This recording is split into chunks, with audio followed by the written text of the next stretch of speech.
Hello there, YouTube. My name is Joshua, and today I'm going to finally be sharing the full story about how I went from being an atheist to being a Christian. And this story is pretty intense, so if I get a little bit caught up on things and have a hard time explaining my thoughts, I hope you understand. And I guess I'll just start at the beginning. I will have a link in the video below to a written version of the story, including some of the evidence that I'm going to mention in the story. So to get started, though, I need to go all the way back to my early Christian years, and basically, I grew up in a very religious Christian religious home. My parents were significantly involved in the church. They were Protestant Christians who grew up in a Bible background, sort of like a Baptist leaning, I guess you could say, and to some sense. But also, as they grew further into their Christian faith, they became very reformed.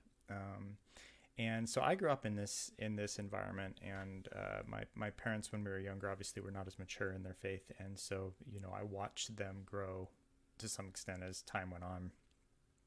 But I had some early Christian experiences with spiritual things, including a dream that I had when I was younger that involved basically Christ appearing to me in a very childlike way and offering to exchange himself for me to save me basically from Satan in my dream.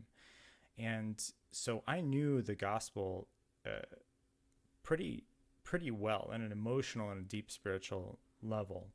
And I fully accepted it. But I had some experiences when I was younger that led to some really dark supernatural involvement in my life. I remember having at a young age extreme doubts about my salvation. Every time I would hear the gospel call at the altar at a church, this used to be a big thing, is that the preachers would get up and they would say at the end of every sermon, they would say, if any of you have any doubts about your salvation or doubts about your eternal destination, you should pray that prayer, and then you'd have communion, and during communion the pastor would say something, would repeat what Paul wrote, where he says that some people take the body of the blood in the Lord in an unworthy manner, and that's why they have passed away, that's why they've died. And these stories would make me terrified. I just remember being deeply disturbed by them, because I remember thinking that maybe I have some hidden sins, maybe there's something in my life that is not quite right. Maybe I'm one of those deceived ones, one of those deceived Christians who that the devil has convinced that they're saved, but he really isn't. You've got all these passages in scripture where Jesus talks about, the sheep and the goats. And I was like, well, how do I know I'm a goat, right? How are you supposed to know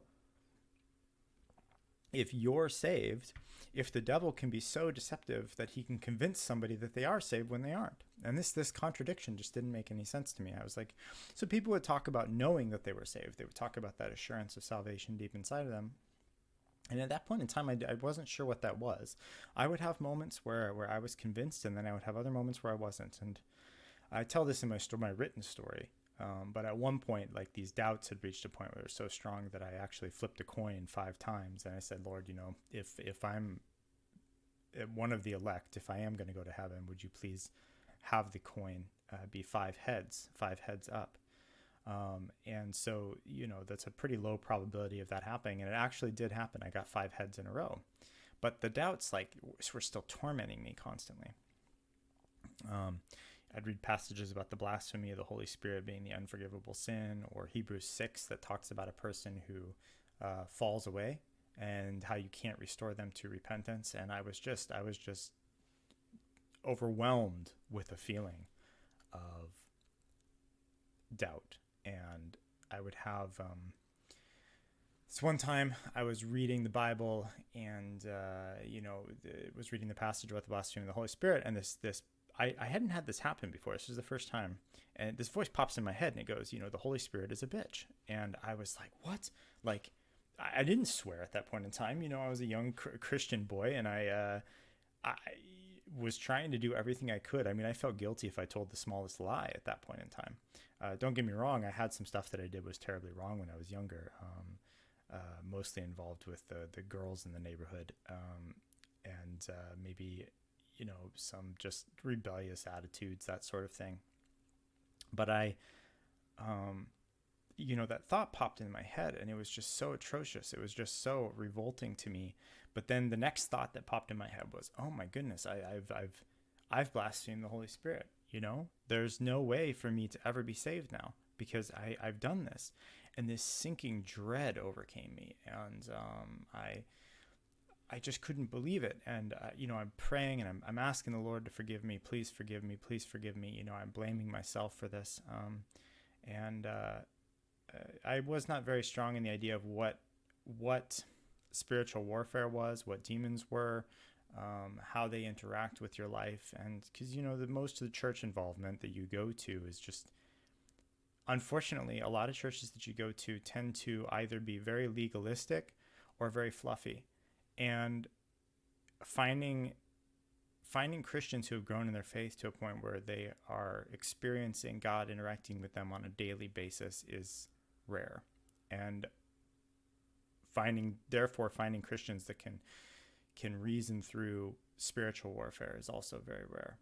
So, I would go to people, and I would go to the pastors, and I would go to elders in churches, and I would tell them about what was going on with me. I was also having like waking nightmares. I was reaching a point where I could barely sleep. I mean, this was just this was terrifying to me. I was having panic attacks because of this. Almost every single time that there was communion, I would have a panic attack. It was because I was afraid that I would take the body, the blood, and the Lord in vain. So this fear of sin that I had eventually reached the point where I felt I couldn't do anything. I was just frozen in fear that I might do something that would be wrong. And looking back now, I'm pretty confident that this was just the devil, trying to trap me in fear, so that way I wasn't going to be able to see the light, because Satan is a worker of darkness. But at that point in time, I didn't know what was going on, and I prayed this prayer. Actually, I prayed a bunch of prayers at the time, but I was praying the prayer to the Lord, deliver me from this. I don't know what this is. I don't know what the purpose of this is. I don't know why I'm going through this period, because this was continuing for years, right? All through my teens, like this was continuing. I was involved in church on a regular basis. I was reading my Bible extensively. I had read the entire Bible about 10 times, maybe, by the time I was 18 or so. Some of the passages of the Bible, many more than that. And the more I read, the more confused I got. It just didn't, like cramming my head full of this knowledge was just making things to some extent worse. And so church leaders would tell me, they would say something like, you just have to trust, you just need to have faith, you just need to, seek the Lord, you need to pray. And then if that didn't work, then they would conclude that, well, then there must be some sin in your life that you haven't confessed. And at that point in time, I mean, I wasn't aware of any particular overarching sin that I hadn't confessed. It was more or less that I was afraid of the deception of the devil, and that there was the possibility that he could have deceived me so much that I wouldn't be saved, but think I was. Keep in mind, I'd been baptized. I'd been involved in the church. I was teaching in the church. I was giving like lessons. I was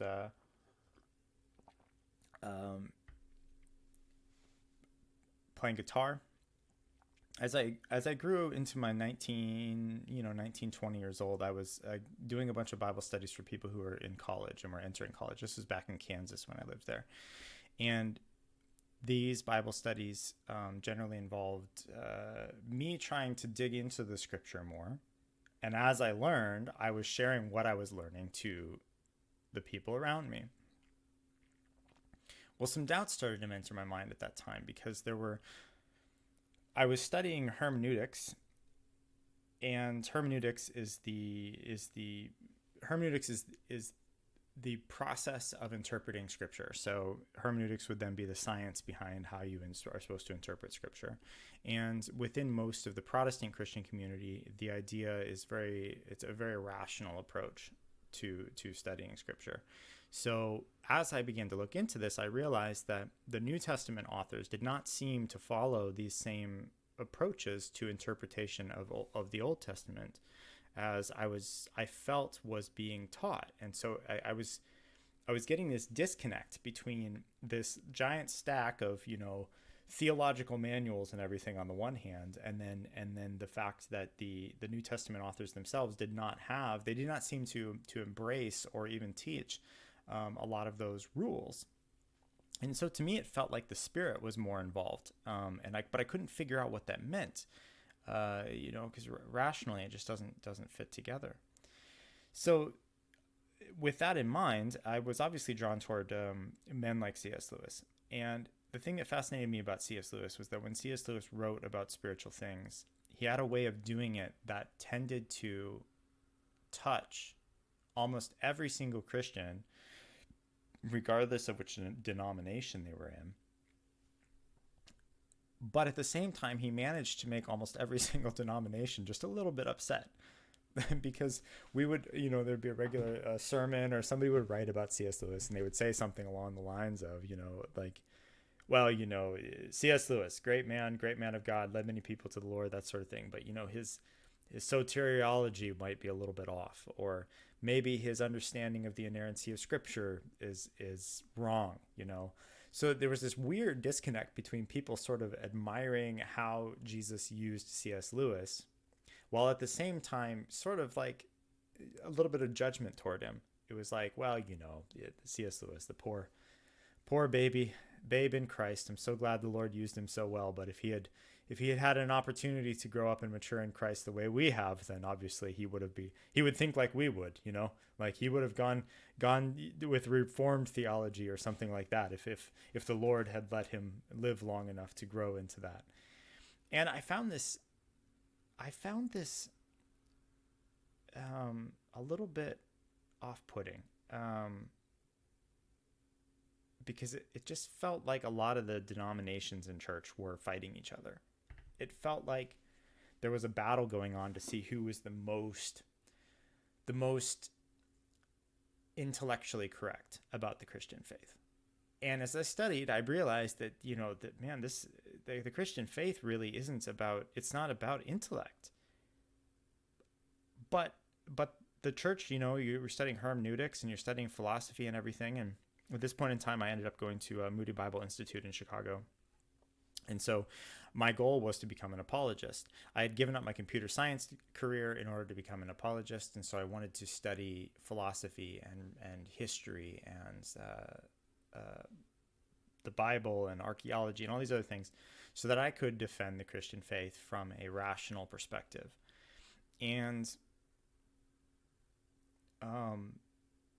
so I'm digging into all of these things, and I'm seeing that there's this massive just split, this disconnect between it felt like a lot of the Western church wanted to take the key parts of the Enlightenment, things like rationality and reason and modus ponens and all the logical rules and all of the various forms of argument and debate, and wanted to subject the church to those same rules.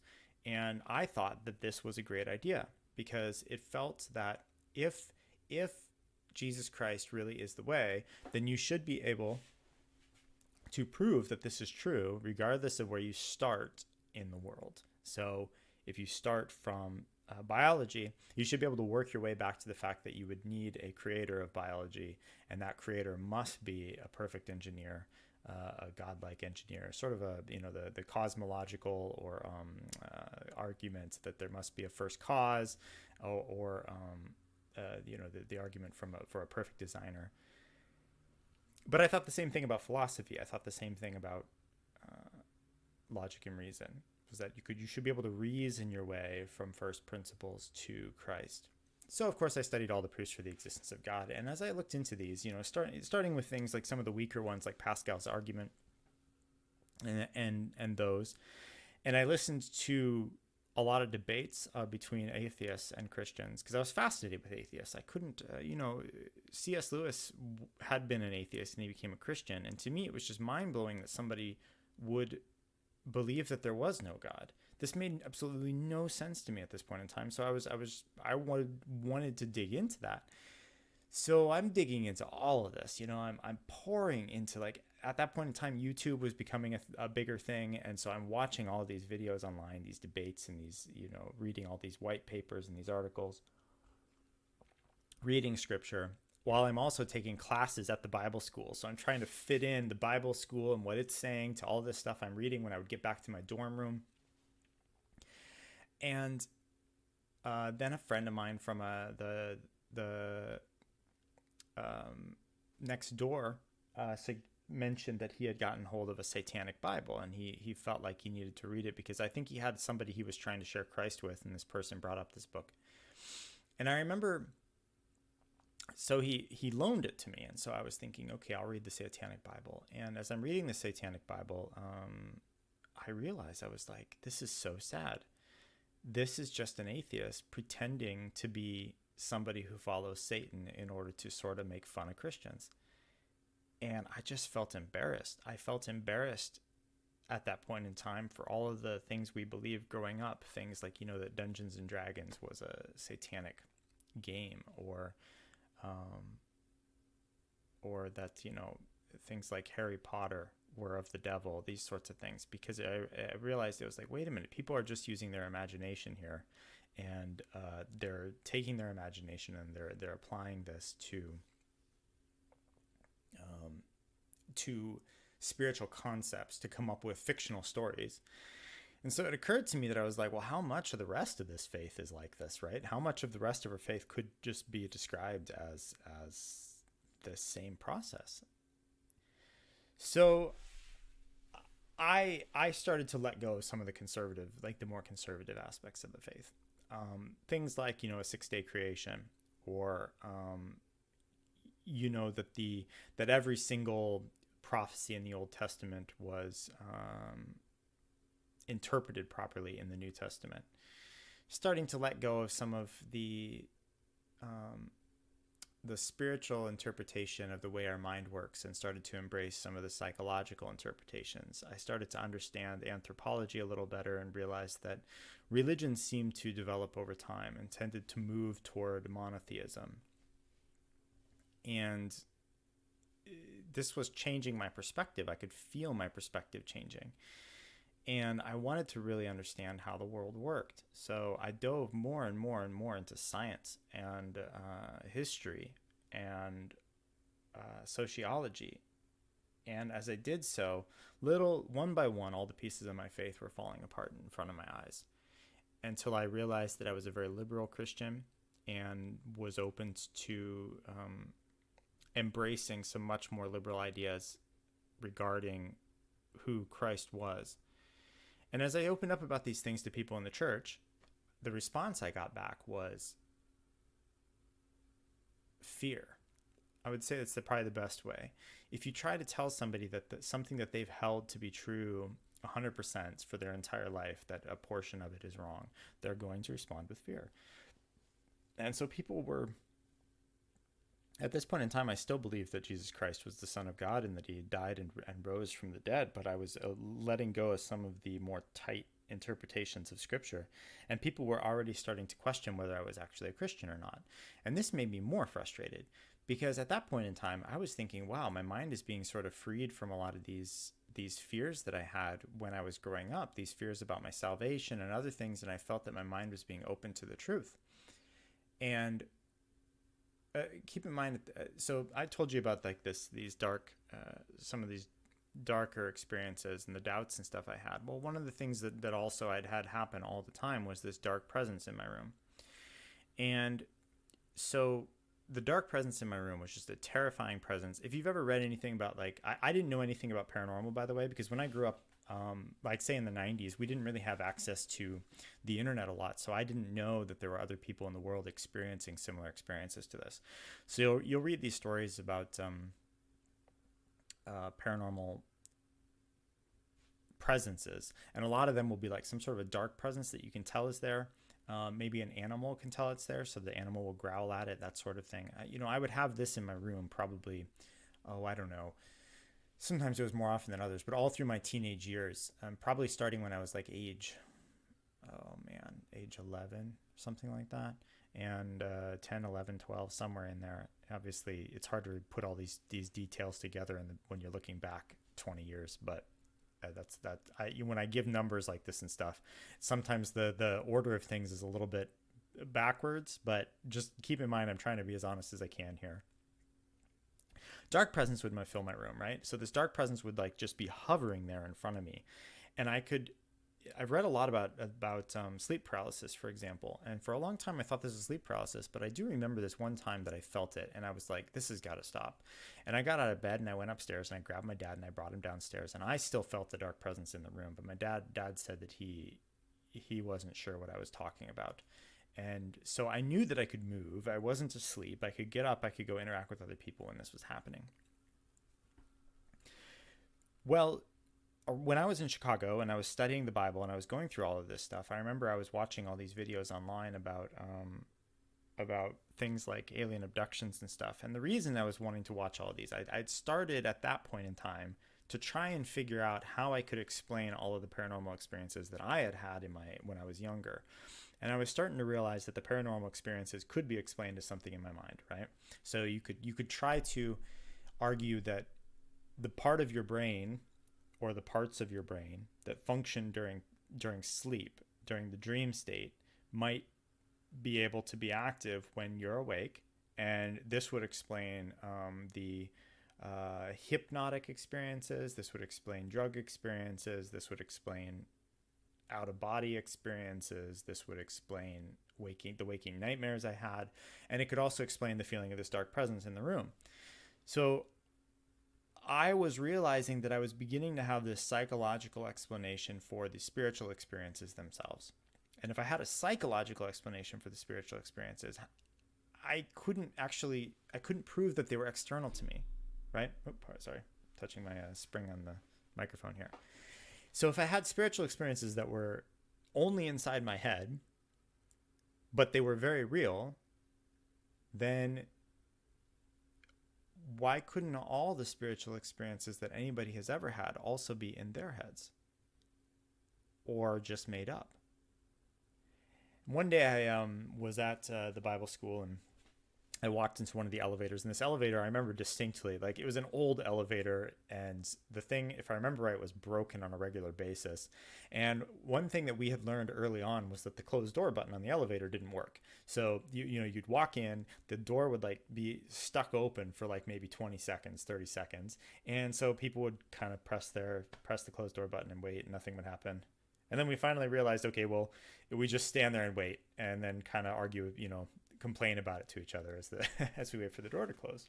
One time I come on the elevator, and I've got all of these thoughts going through my head about spiritual things, about trying to understand how it's possible to defend any sort of faith in the light of all of the rational explanations that I was discovering online coming from a secular atheist perspective.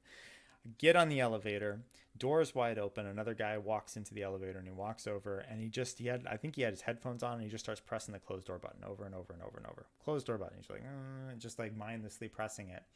And while he's pressing it, I'm thinking, you idiot, like the door's going to close anyway. You can press it 100 times, you can press it once, or you can press it not at all, and the door's going to close, right? And this thought pops in my head that goes, oh, that's what prayer is like. And I just had this sinking feeling. And I remembered all of the prayers people pray, and how they pray for, Lord, help me pass this test.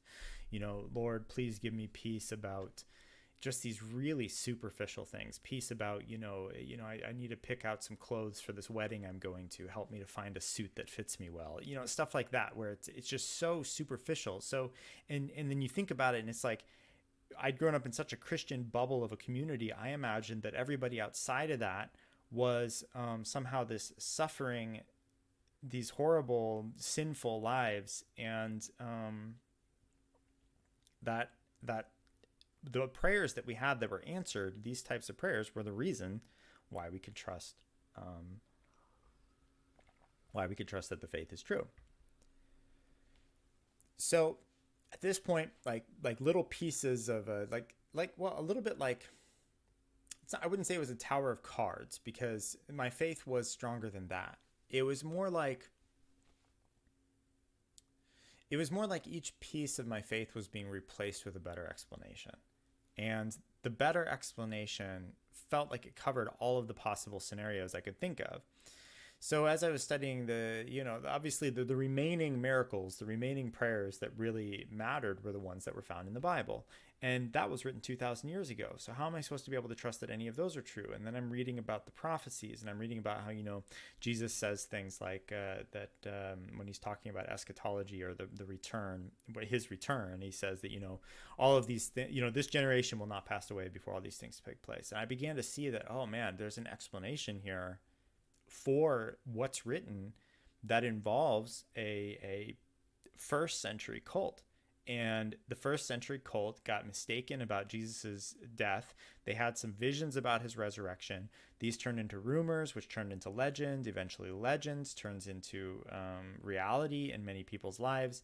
And then everybody since then has basically been living in a fictional, deluded world where they actually think that these angels and demons and ghosts and other things are actually around them, but they never actually have any proof of this. All of their stories that they have, if somebody has a dream, for example, or if somebody has a vision, or if somebody prays a prayer and it's kind of an obvious one that ends up getting answered, all of these things are basically all found in here.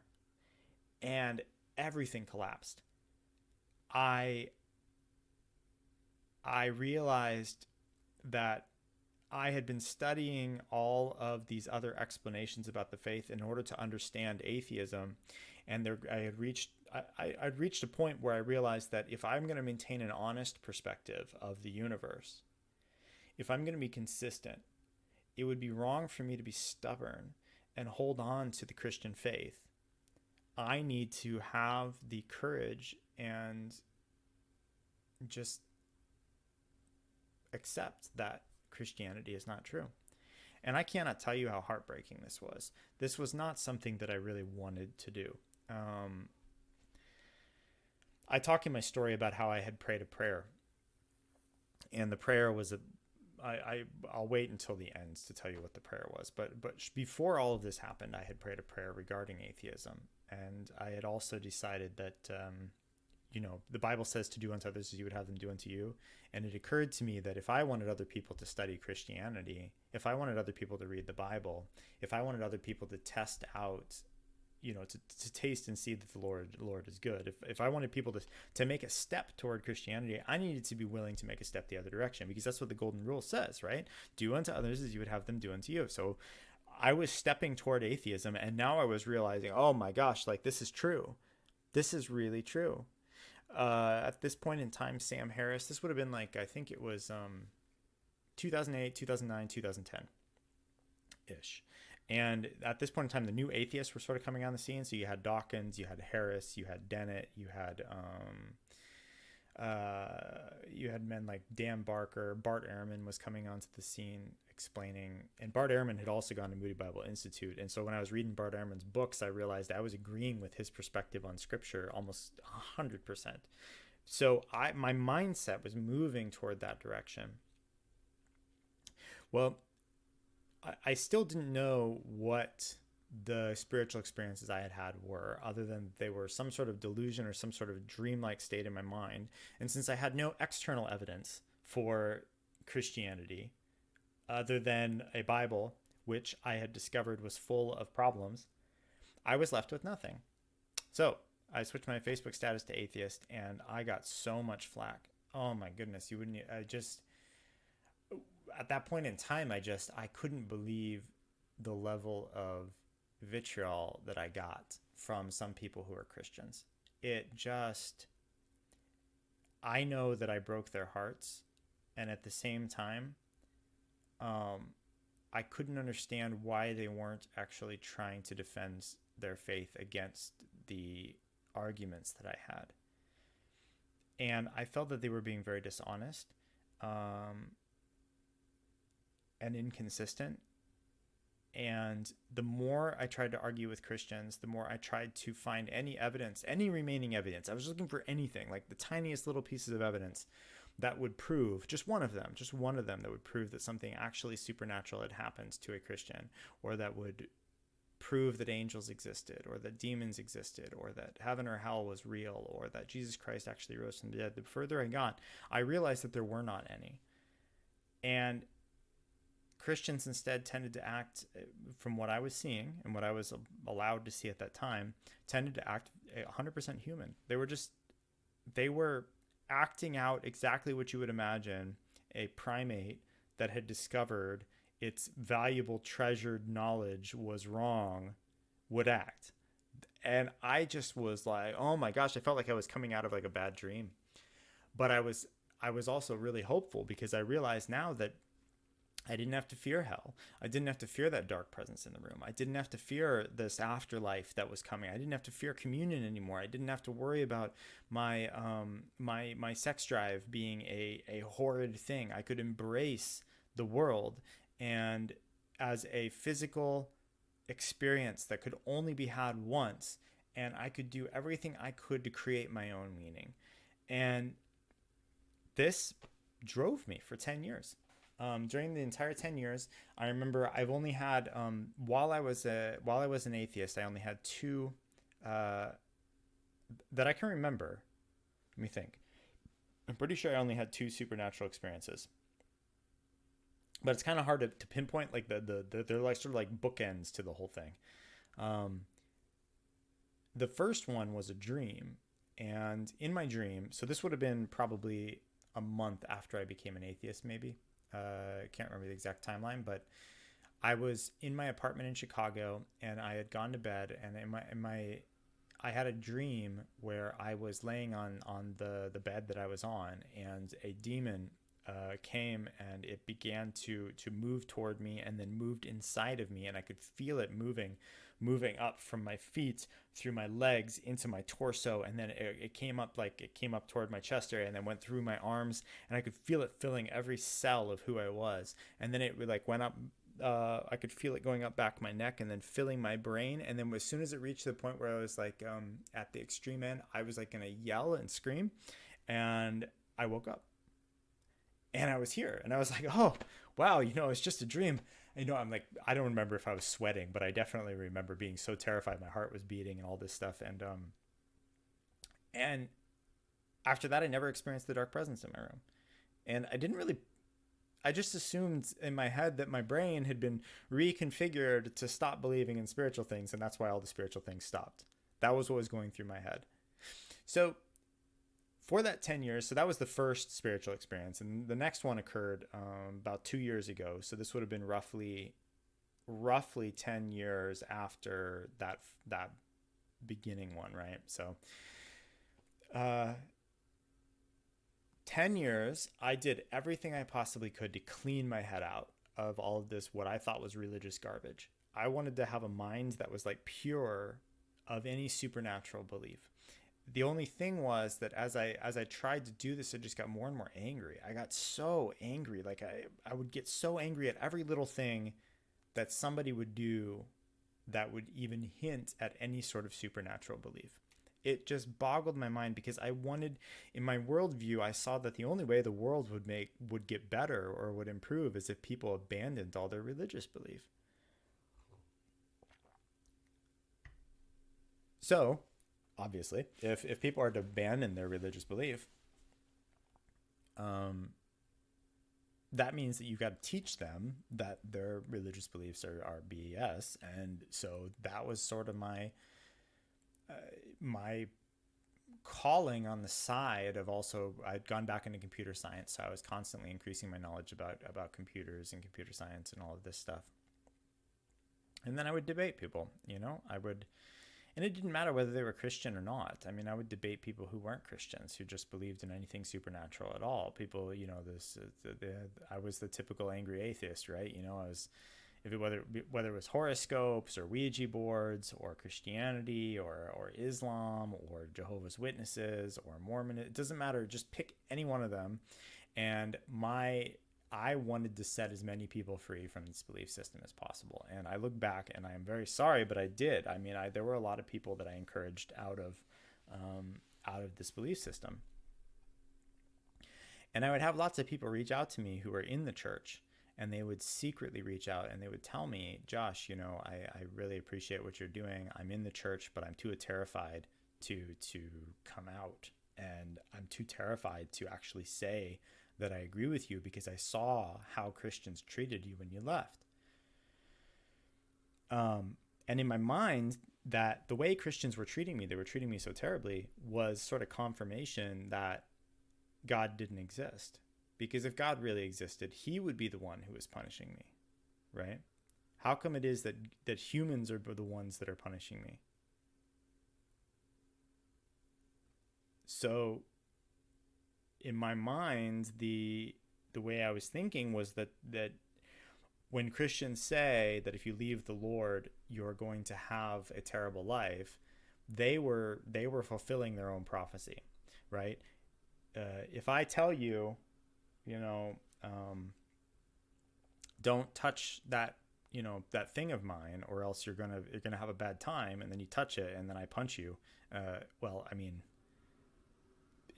that wasn't God that was punching you. It was me that was punching you, right? So if Christians are the ones who are saying, God is gonna smite you, when you leave, and then as soon as you leave, they're like, we aren't talking to you. We're cutting off all contact with you, which is what some of the Christians, did at that point in time. The emotional cutoff was the punishment. And that wasn't God doing it. That was them doing it. So all of these things, what I'm trying to do is I'm trying to clarify to you that in my mind, all of these things that were happening were just more evidence that God didn't exist. So fast forward those 10 years, right? I'm drinking all the time. I got into, smoking cigarettes, doing some drugs every now and then. Nothing super hard. Just, my sin of choice was probably, sleeping around, and I had horrible relationships with women, and I really regret that period of my life. And what I was trying to do is I was trying to catch up in my sinning in the world because I felt that my conservative background had held me back from things. Thankfully, I never had any kids during this period of time. Not that would have been a problem, but I think that God had other plans, and my career was advancing. I was moving up. I was getting better at the computer science related topics, and eventually I found myself in Sweden. I came to Sweden because I just finally got sick of the religion and the politics and all of those discussions in the US, and I was just tired of people what I felt that people were doing is you kind of had two sides. You had the side that was indulging in self-promotion and trying to live a secular life while also living a dishonest life. So I began to notice that a lot of people were cheating. A lot of people were, they were lying about things in the secular world in very blatant ways, and they didn't seem to have any conscience about it. They didn't seem to care, but my conscience was still there. I still felt bad when I would do things.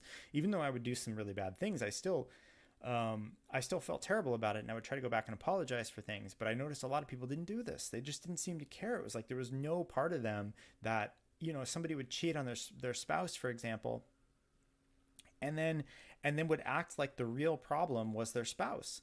And I just couldn't handle this. So that was the one side. That was that sort of self-indulgent, liberal, secular lifestyle. And then on the other side, I saw that you had these very religious people that when it came to intellectual things seemed to be very hypocritical. So they would say that God is a God of love, but then there would be all these passages about, hell and eternity and damnation and all these other things. Or they would say that, there's so much proof, there's so much intellectual proof for God. The only reason you would reject him is because you're blinded. But then when it would bring up an intellectual argument against the existence of God, they would just kind of freeze up and they would change the subject.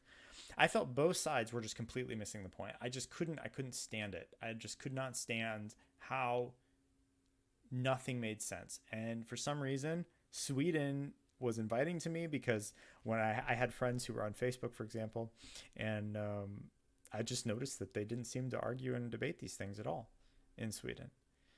So moved to Sweden. Had a relationship with a girl here in Sweden when I arrived. I'd met a girl online, and so we thought we would try things out. That ended absolutely terribly. I didn't not learned very much about cultures in Europe, and this is one mistake I think a lot of Americans make.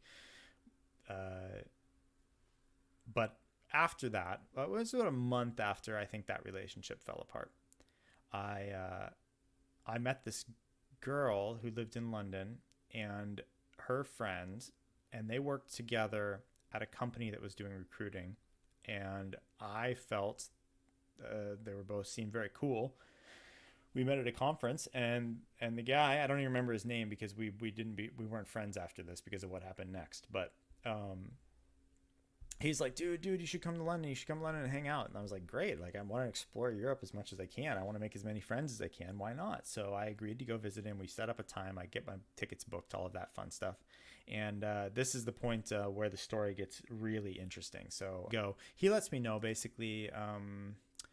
So it would have been, the 31st would have been, so Halloween would have been on a Tuesday. So yeah, it was like that weekend. It was like the weekend of the 26th, I think. 26th, 27th, 28th of 2017. So I was supposed to arrive, I think it was like on the Thursday, the 26th, right? Pretty sure. Or it was Wednesday. Maybe it was Wednesday. It doesn't matter. So anyway, the point was that I was supposed to arrive. He lets me know the day before, hey, Josh, I'm not going to be here. And so I'm obviously really upset, right? Because I'd planned this trip like 2 or 3 weeks in advance. He's like, I'm not going to be there. So, but you can hang out with my friend at the flat. But I'd never met his friend. And then he just kind of disappeared. I think his girlfriend was breaking up with him or something like that, and that's why he was having to travel. But so I talked to my friend here, and she told me, Josh, you should go anyway. You should go that weekend. And I was like, well, but I don't have a place to stay. The whole weekend I've booked tickets, but I was supposed to stay at this guy's house, and now I'd have nowhere to stay. She said, well, go anyway. It'll be an adventure. I was like, great. Okay, fine. So I get on the plane. I fly there. Well, I knew I had this other friend, the gal friend of mine. And so I get a hold of her, and I'm like, hey, I'm in London. I was supposed to visit your friends and stay at his place, but he basically canceled the last minute. She goes, oh yeah, he's like that sometimes. He's not a very trustworthy person. Like, I'm really sorry about this. I can meet you for beers or something. And I don't remember whether it was that night or the night after, but I think it was that night. We ended up having beers or whatever. And then she's like, look, Josh, you can stay at my place, but tonight, but I'm not sure about the rest of the weekend. So I booked an Airbnb for the following night, stayed at her place that night. The next night, I go to the Airbnb. I think this would have been Friday. Yeah, Thursday night, then Friday night, go to the Airbnb. I go to the Airbnb and I met, and this is where this is the story I talk about, the Voice in London story in my written version.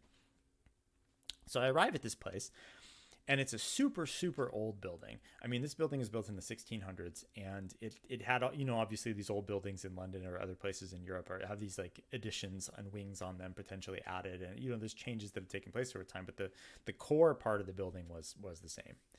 And I show up, and I remember I went inside, and the woman greeted me who owned the place, and she was a very sweet lady, and she says, Josh, there's multiple guests that are staying at this place. I had one room left, so I'm going to give it to you. I was like, are you here by yourself? She said, yeah, she lives here by herself. Her kids have moved out, and so she rents out the rooms in the place. And I was like, oh, that's really interesting. She introduces me to this guy who's sitting there in the living room, and says, hey, this is Rick. I call him Rick in the story. That's not his real name, but I want to protect his privacy. Rick, this is Rick. And Rick is going to be working on a video, some video editing he's doing. And he doesn't want to be disturbed, but he's going to be sitting here the entire time. I just wanted to let you know so you don't bother him. I'm like, great. All right. Hi, my name's Josh. Good to meet you, etc. She takes me out to the room. I go to the room. Anyway, I thought now at this point in time, the house was odd to me just because of how old it was, but I don't really remember feeling anything too weird except for the cat. I thought it was odd that the cat that she had really liked me and came in and wanted attention in the room all the way upstairs. That was really strange to me, but I was like, what? I don't know anybody here. Why is this cat? The cat, something felt different. Nothing felt scary, but something felt different. And before I continue with this story, I do remember, vaguely remembering at that time, some slightly spiritual thoughts going through my head. I had prayed on a couple occasions, basically a prayer that went something like, whatever you are out there, at this point in time, I see no evidence for the supernatural. And I really wish that, Christianity was true. I wish there was something about it that was true, but I can't find any evidence for it. I would really like some proof, like some sort of scientific proof that you actually exist. I don't want it to be a dream, not a vision, not something that could be just in my mind. I need something like external to me to prove that there is something supernatural. I don't necessarily need it to be Christianity, but I want to know what the truth is. And then I was like, I'd end the prayer. I think I probably prayed this 2 or 3 times. So I do remember sitting in the bed in that room and thinking about these things just a little bit that night, just kind of passively in my head, wondering what was going on next in my life. I was really upset about the girl that I had been dating in Stockholm and the breakup that we had had. And I do remember praying a prayer when that breakup happened. So my mind was already like a little bit, just a touch back into those sort of that spiritual thinking, but it wasn't, I was still very much an atheist. Next morning, get up, go downstairs. There's only one bathroom in the entire place. So, and it was right next to the kitchen and the living room. So the door from the bathroom opened directly into the living room. So if you were to walk out, on the left was the kitchen. I guess you're going to see this video the other way around. Left was the kitchen, right? And on the right was the living room. Rick had his laptop set up so that way when you walked out of the door of the bathroom, his laptop was literally right there about two meters away. Anyway, so that's where he was normally working. That morning, I don't remember whether he was working or not, but I went into the bathroom. The lady who owned the place gave me the towels or whatever. I'm taking a shower and I hear a voice outside the door that I thought was her, and it says, "Excuse me, sir." And I was like, what in the world? Like, what is going on? Like, okay, fine. Somebody needs in the bathroom. I say, hello. Yeah, what do you need? And no response. So I'm kind of annoyed. This is just kind of awkward. I'm standing there naked in the shower and somebody outside asked to come in and then just disappears. I'm like, okay, maybe she found whatever she needed. I finished my shower that night, because nothing else happened that day. That night there was a Halloween party, and so because that would have been Friday night, stayed at that place. Yeah, the next day was Saturday. Saturday night was the Halloween party. So I go to the Halloween party.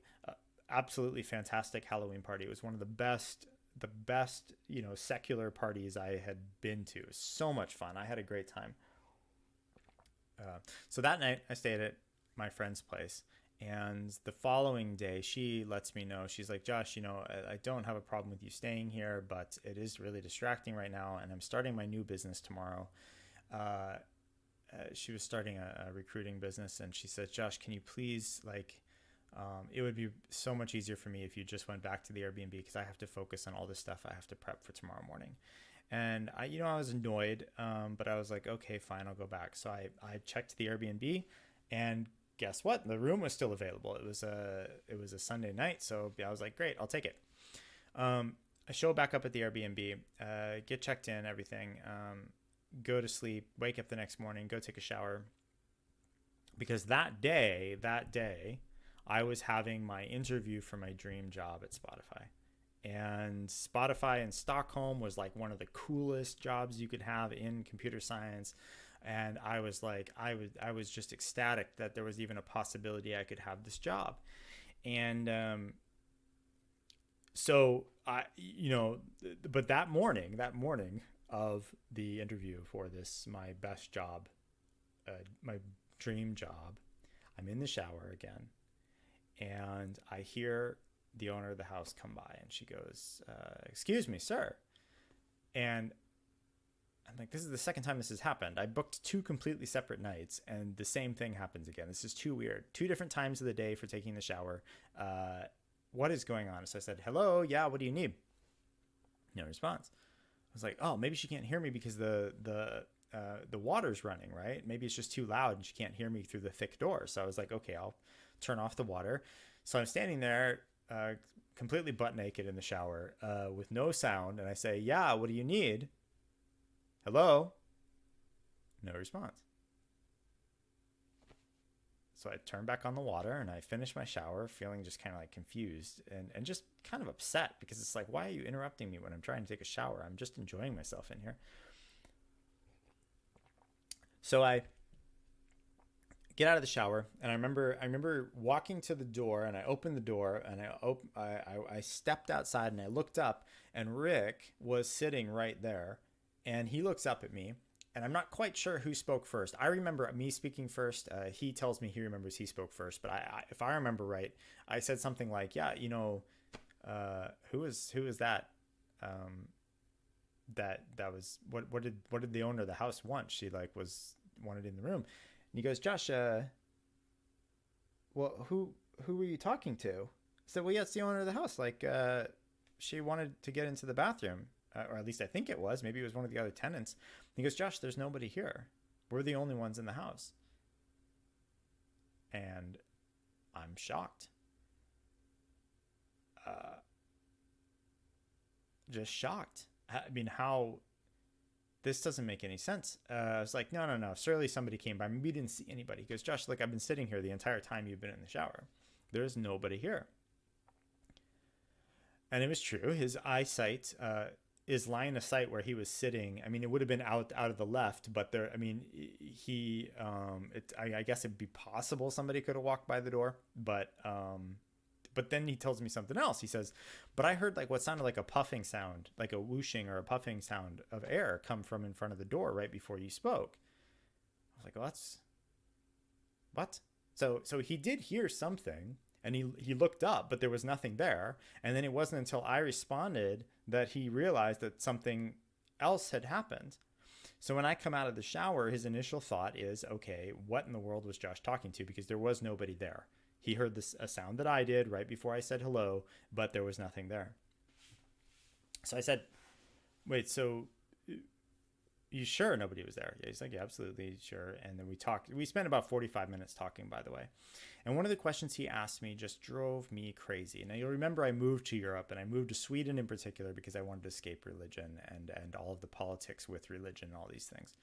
So he looks at me and he goes, Josh, are you religious by any chance?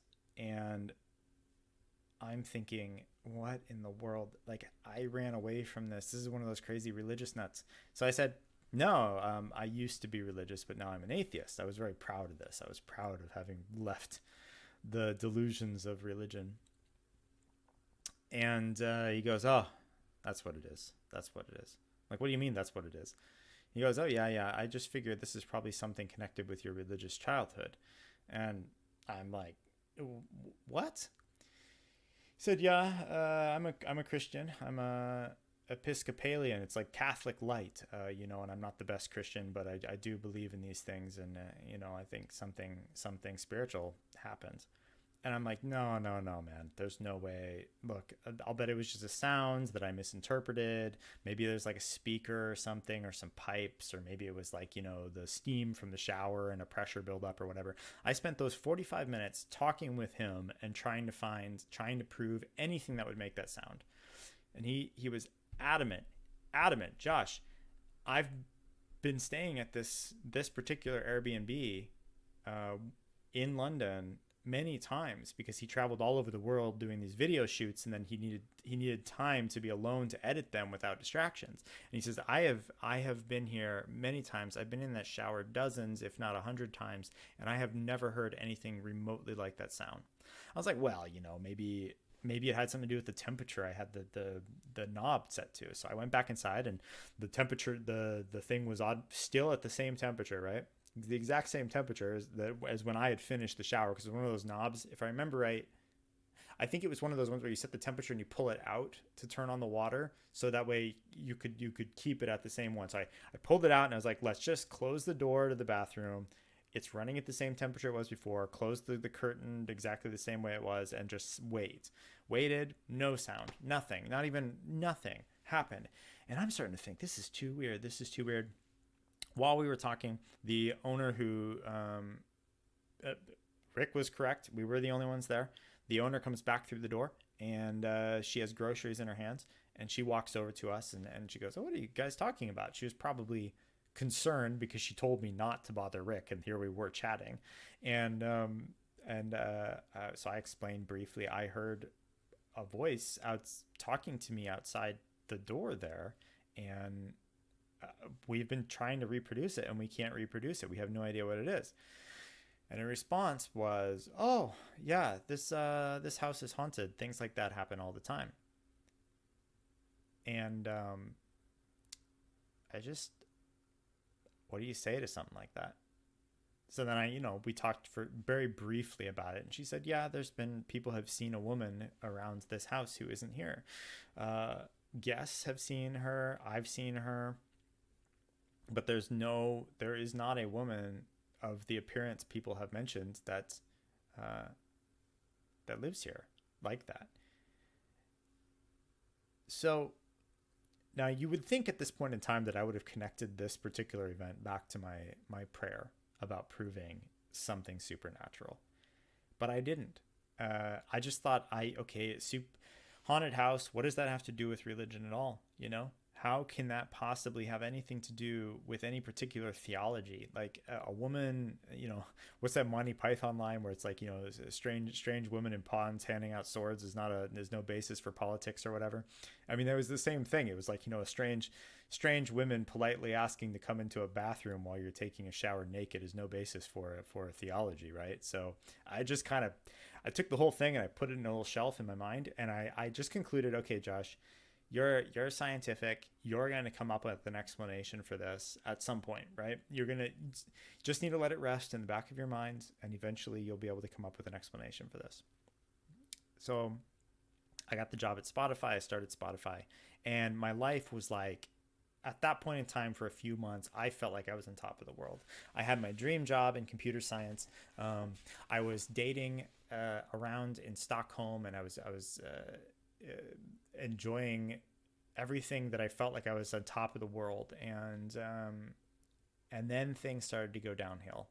I had completely forgotten about this experience of the voice in the London thing. And for about 8 months, I just sort of enjoyed this perfect life. And then things started to fall apart. And it's really hard to describe how crappy they were there for a little while. There were a couple people at Spotify that started to, for some reason, just attack me. And I noticed that they were also attacking other people, but they were the type of people that, I don't know if you know this, but in Sweden, it's hard to fire somebody.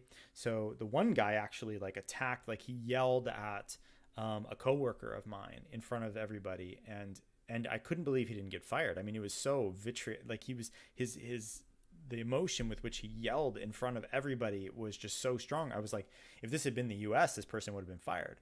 Well, after that, I stood up to him, right? And I was like, don't ever talk to someone like that here. You should probably be kinder. If you got to talk to someone about something, you should talk to them privately, not in front of everybody.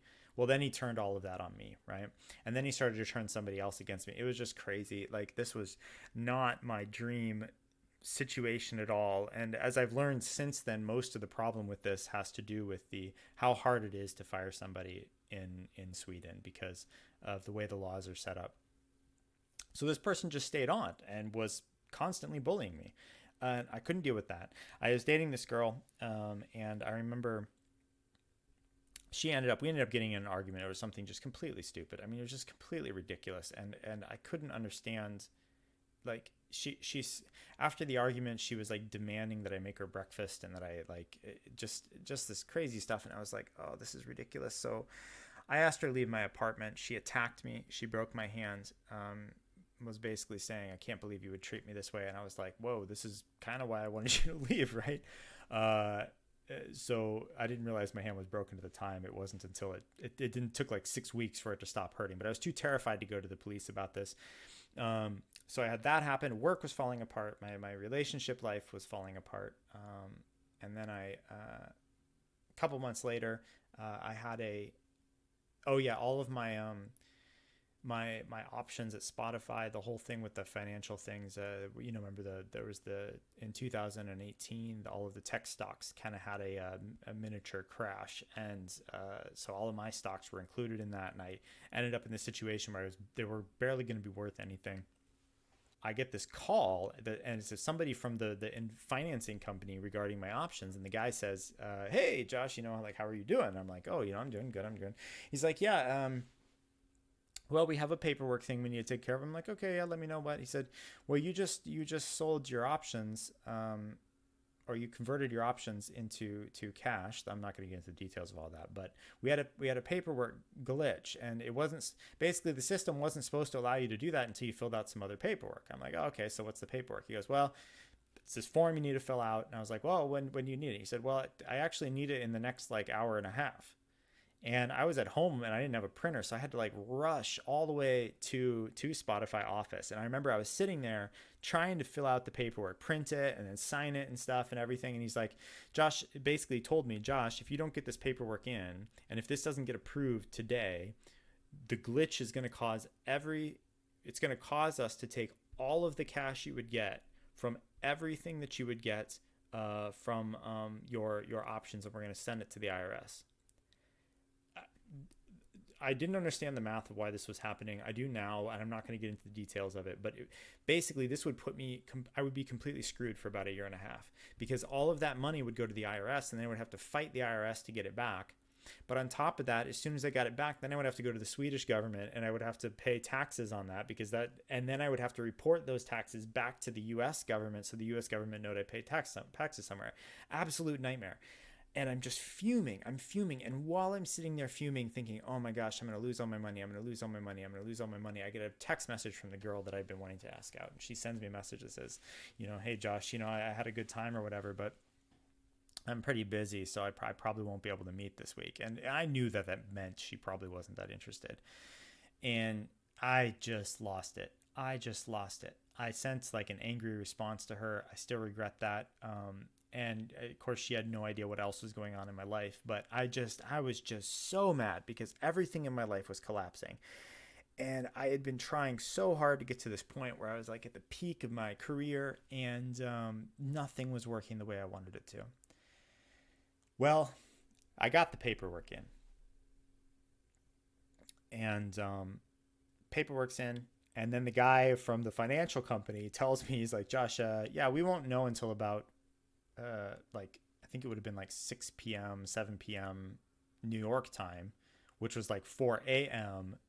Stockholm time. We won't know if this went through properly until tomorrow. So I get back home and I'm laying in bed and I can't sleep. Just pure insomnia. I mean, after all, I wouldn't know until 4 a.m. whether this had actually worked or not. So I'm laying in bed and I'm just so mad. I'm so mad, but I don't know who to be mad at, right? I was thinking about all my friends that seemed to be doing so much better back in the U.S. Many of my friends in Chicago had made significant amount of money, and they, in a couple cases, they were just at the right place at the right time in a job. And here I was working my butt off. I was involved in several startups. By this point, and then I was also at Spotify. So I was trying to do the startup thing on the side and the Spotify thing, and I can't seem to make anything work. On top of that, none of my relationships are working. And I keep getting just bad situations. So I'm laying there in bed, and I had already kind of recalled or brought back to my mind this whole, the ghost story thing had come up a couple months before in a conversation I had with a younger woman who was 23. So she was around the same age I was when I became an atheist.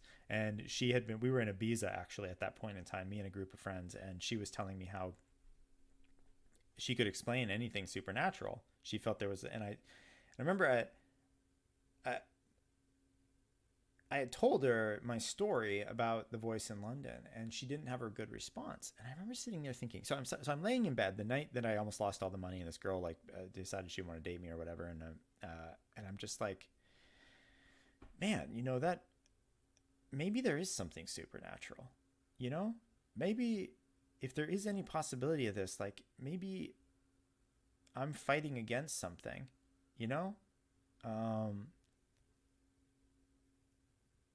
And so I sat there in bed, and I just like, it's hard to explain because it wasn't really a logical thought process. It was more like just like a humbling moment of realizing I didn't know who to be mad at. And every excuse I could come up with in my head as to why I was mad at somebody else, I realized that I was a hypocrite about. I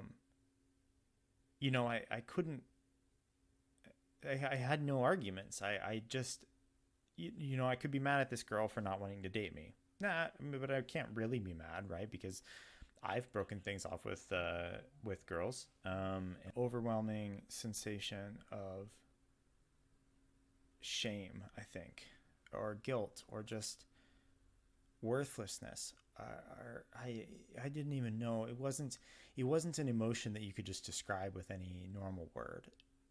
And I remember I sat there, and I just basically was like, God, I don't know what's going on. I don't know.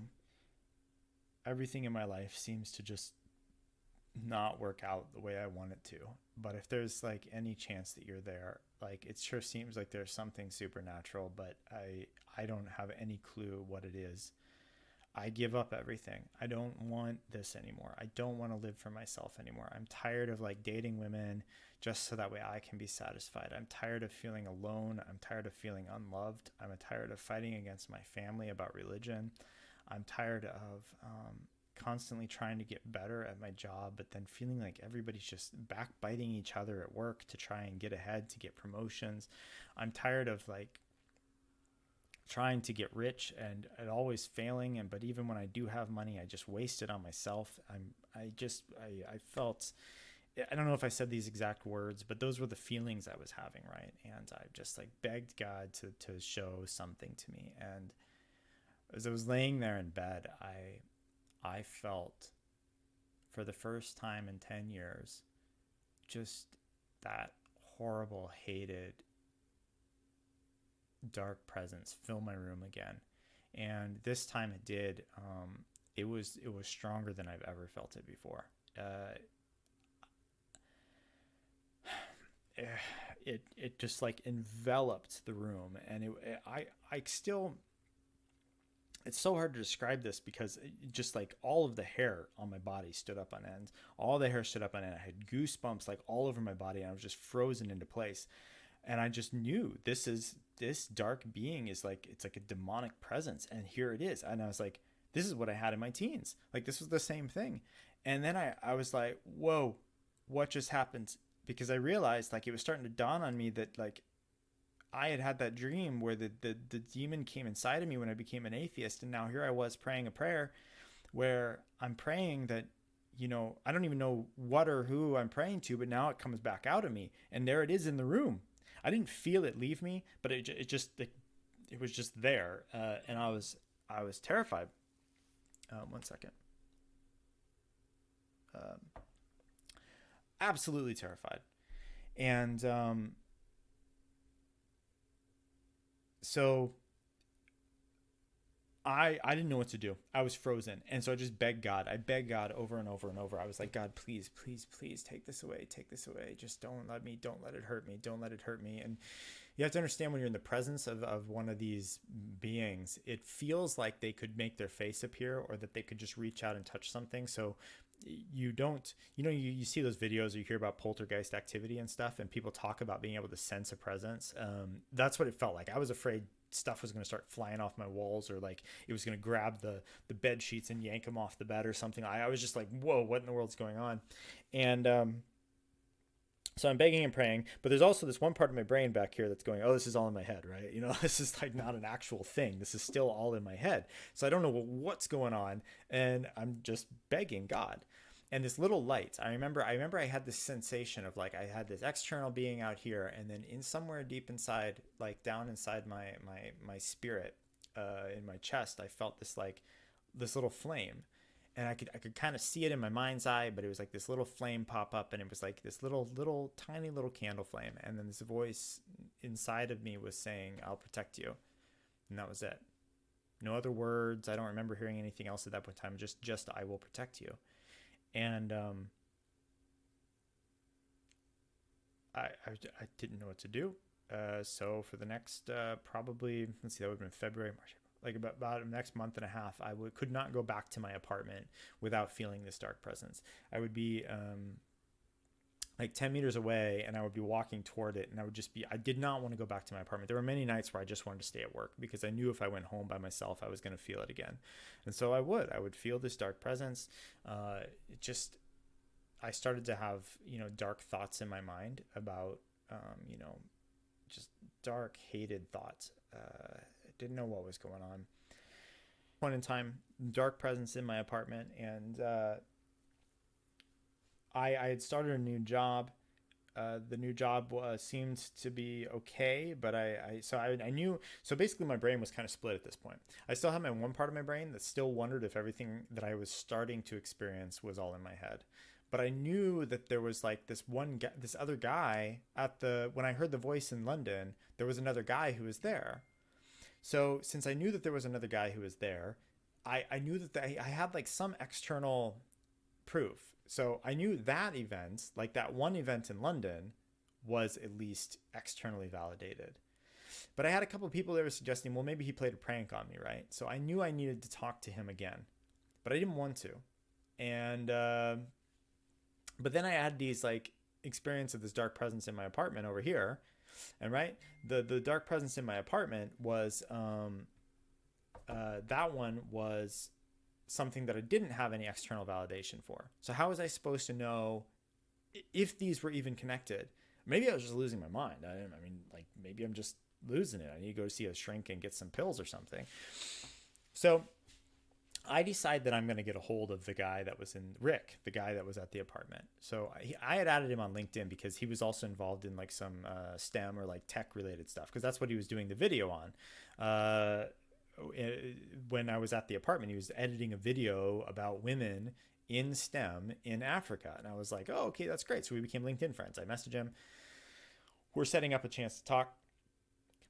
Now, I had a friend around this point in time who I called Jared in my written story. And Jared was somebody I grew up with back when I grew up in Kansas. He lived a block away from me. So we knew each other from when we were like 8 or 9 years old.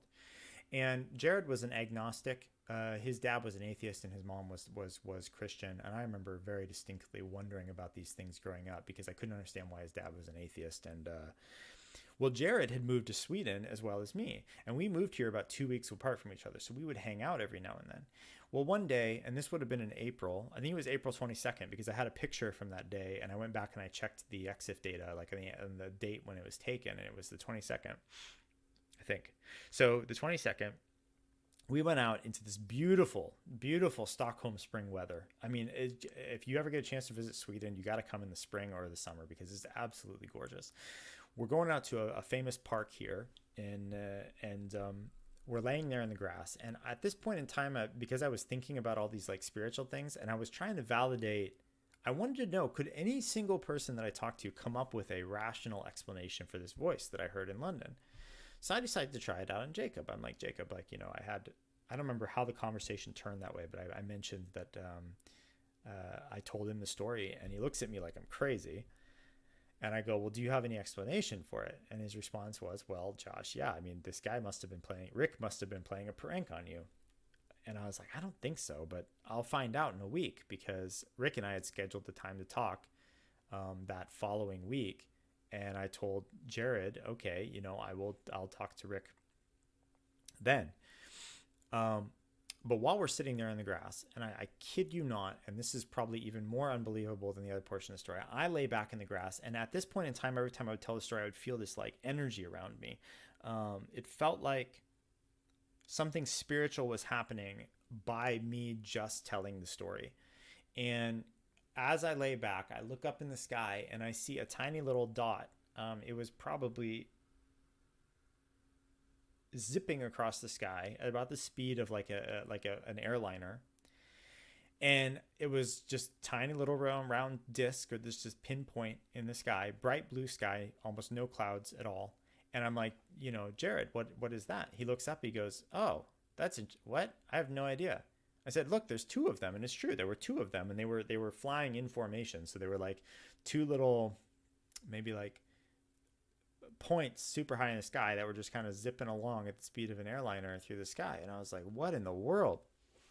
And I was like, I made a joke. Oh yeah, that's why people's UFO videos are always blurry, because we were sitting in there in the grass. And my first thought is, oh, I could grab my phone and I could try to video it. But I knew that I would have to like zoom in so far, and it was moving so fast, it would be hard to track it, that I just gave up. And both Jared and I were like, okay, we're not going to record it. So we watched these go across the sky, and I didn't know what they were. So we just kind of gave up talking about them. Week later, I have the call with Rick. And at this point in time, I'm thinking, okay, Rick is either going to, no matter how this call goes with Rick, it's going to be bad.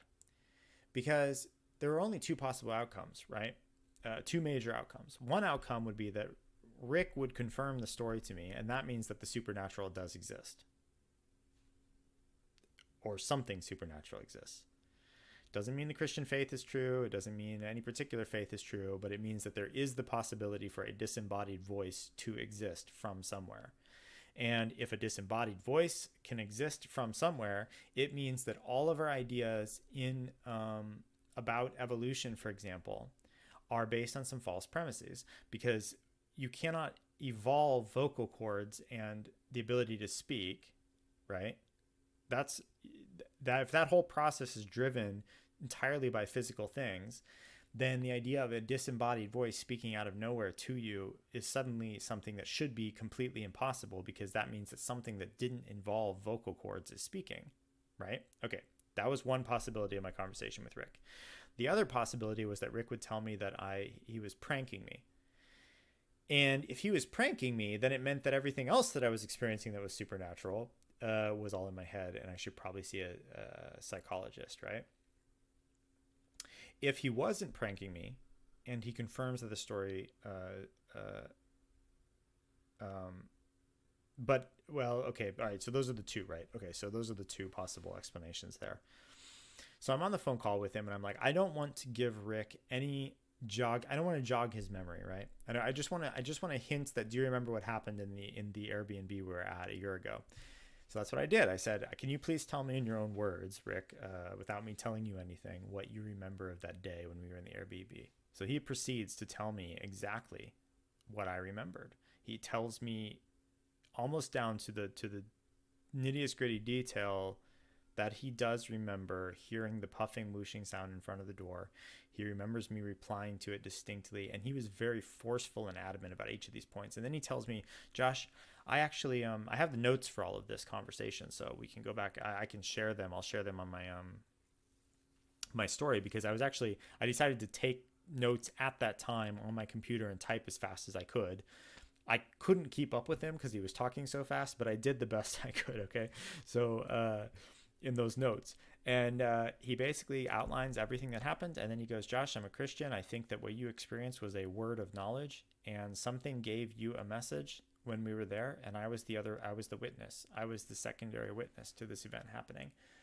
And I'm in bed thinking, oh, you've got to be kidding me. You've got to be kidding me. Out of all the possible options that could have come out of this conversation, I did not want him to confirm my memory, because if he could confirm my memory, it means that my brain is actually working very well, and I'm thinking very rationally, and now the supernatural exists, which means something in my life is going to have to drastically change.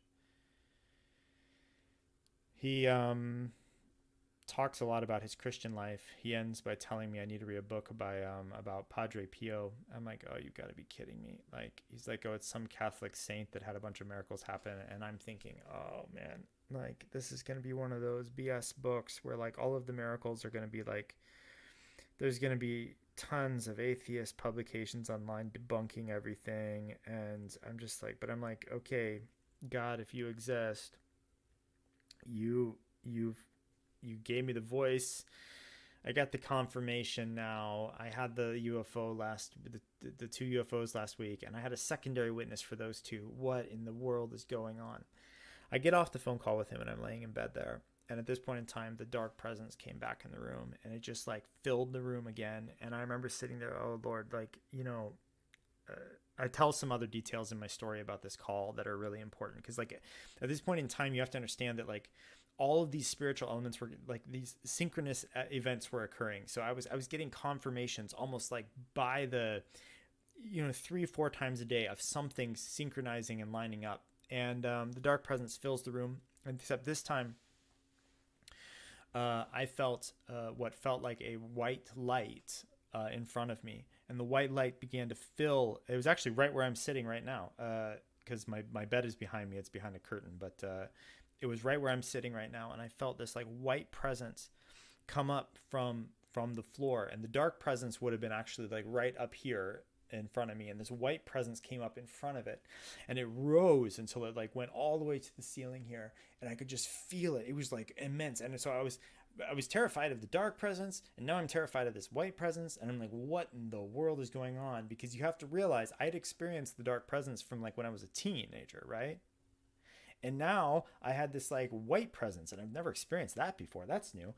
And the white presence rose up all the way to the ceiling. It was probably like 2 meters tall, and then split. Now I'm not actually seeing this. This is like in my spiritual eye, which I didn't even think existed, but I was experiencing it. And then it split into these two white beings that moved to either end of my apartment.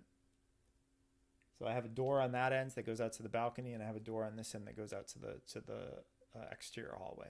And they just stood there, and I was laying there in bed just terrified, frozen, like what in the world is going on?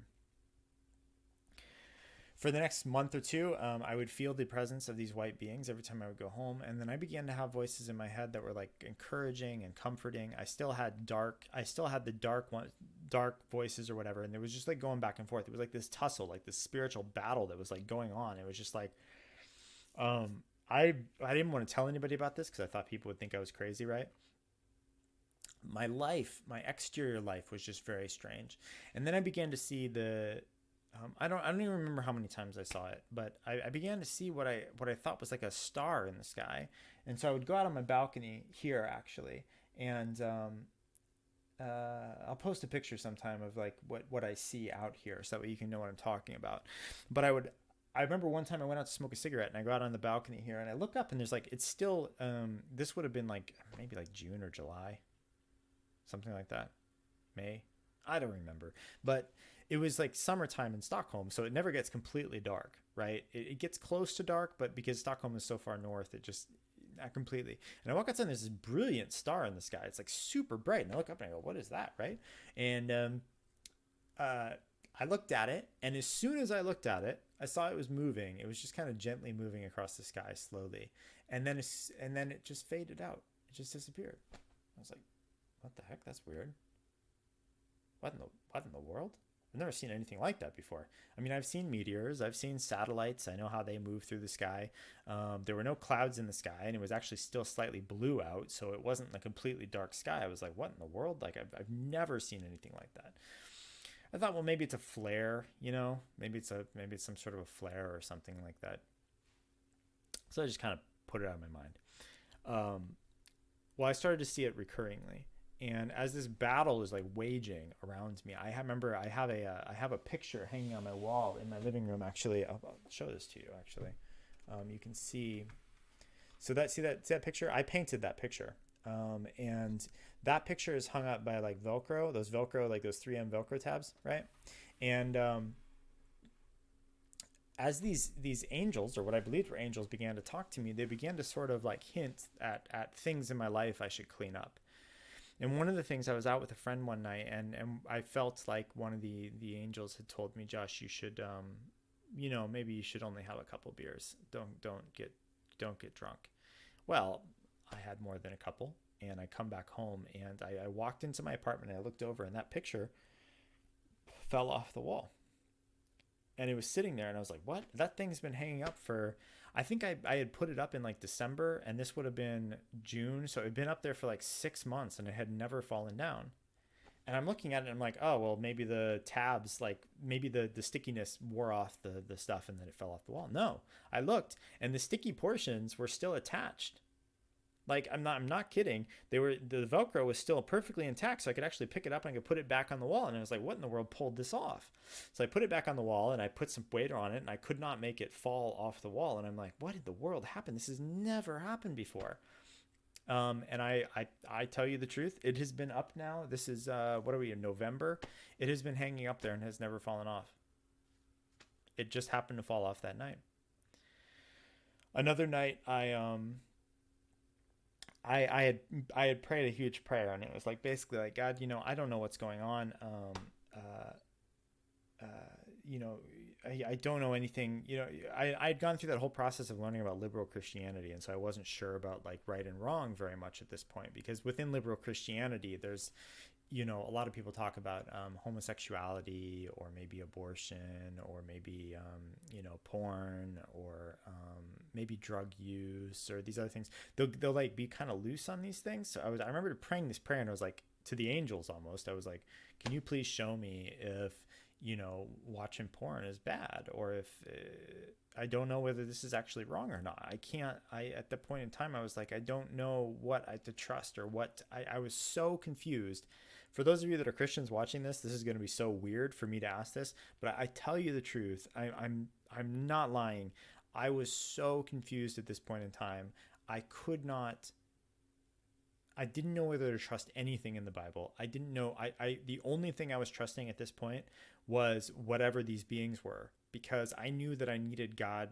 I had prayed multiple times for God to just directly reveal things to me, because I couldn't trust the Bible. I couldn't trust science and all these other things. I was like, okay, I'm just completely at your mercy. God, I am 100% completely at your mercy to reveal the truth to me. So that night I was actually watching porn, and my fan watching, and my fan just turns off. That had never happened before either. And I was like, what in the world? So I quit watching, and I looked at my fan, and I was like, what the? That to me, regardless if it was something natural or not, that was enough of a signal to me to say that, okay, all right, well, if there's one thing I need to get rid of right now, it's porn. Okay, so I've given in a couple times since then, but that would have been like 6 months ago, and I realized it was like, that's wrong. Okay, that needs to go. So right now I know that like drinking too much and that are like, there's limits here, right? I need to start to change my life. I need to start to like try and create some sort of to try and clean my mind a little. There's some limits here. I'm being watched, right?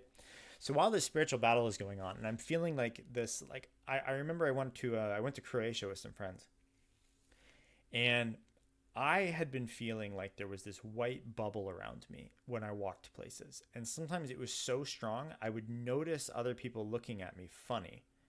And it wasn't like they were seeing something, but it was like, how do I describe this? It was like I was becoming very self-aware of other people's spiritual presence. So there were a couple times where I honestly felt like I was seeing auras, or I could get this sensation of another person's spiritual state. I don't know how to describe it. And I'm still thinking this is in my head, right? I'm like, this is not one of those things. It's just like all up here or whatever, right? I'm at this giant music festival in Croatia. And I remember thinking, okay, God probably doesn't want me to hook up with a chick. and God probably doesn't want me to get drunk. I remember thinking those two things. I'm like, okay, so I've got some limits here on how I can interact, but I still don't know what's going on. And I'm always checking the sky because I'm like always looking up, wondering whether one of these stars is going to show up, because I've seen it 2 or 3 times now. And as I'm walking around, I remember feeling like I had this bubble. I felt like I was being protected, spiritually protected from something, but I didn't know what. So I didn't, I didn't get sleep with anybody. I didn't get drunk any of the nights I was there. And I went back home. I met with a friend of mine. I'm going to call her, let's just call her Ashley, right? So Ashley wanted to meet somebody from Spotify, and I remember just like this battle, like this struggle, like this, like, it was like I now look back and I think it was just these demonic entities wanting me to shut up. There was no other way to put it. They just wanted me to shut up. They didn't want anybody to know about any of this stuff. Like and I think part of it was because now I had like some legitimate proof of the supernatural. I didn't have, I had external witnesses. I was this person who was like going from this like state of where I was mentally approaching the world without any spiritual at all. And now I was jumping through the hoops out of it, and they wanted me to shut up. And I was starting to talk to people about it. So I'm going to meet up with this girl, Ashley, and I meet up with her. We're drinking some wine or whatever. And I start to open up, and I'm like, yeah, I saw this UFO star thing in the sky, and I've been having some weird spiritual experiences. And she's acting like, oh yeah, I've had some experiences myself too and everything. And I'm like, yeah, probably not quite like this, but and then I'm telling her how I had this feeling of this like white bubble around me, this like white presence, but I felt like there was this battle going on of some sort. And she looks at me and she goes, Josh, I know. And I said, what do you mean you know? She goes, I can see it right now. And we're at a bar at this point, and I'm like looking around like, what the heck? What are you talking? Can you see? She says, it looks like a white bubble. And then she reaches out her hand, to put her hand through it. And I'm like, what the heck's going on? I thought this was all in my head. And now she's saying she can see it. And then she goes, and it's like a whirlwind around you. And I was like, that's what I've been feeling. I've been feeling like there's like dark black whirlwind. And I was like, I know, I feel like there's this dark presence, that's like attacking me, but I'm being protected by something. And she goes, and then I go, in the dark presence, I feel it coming off of you right now. And she goes, I know. And then she smiles. And I'm like, oh, whoa. This is,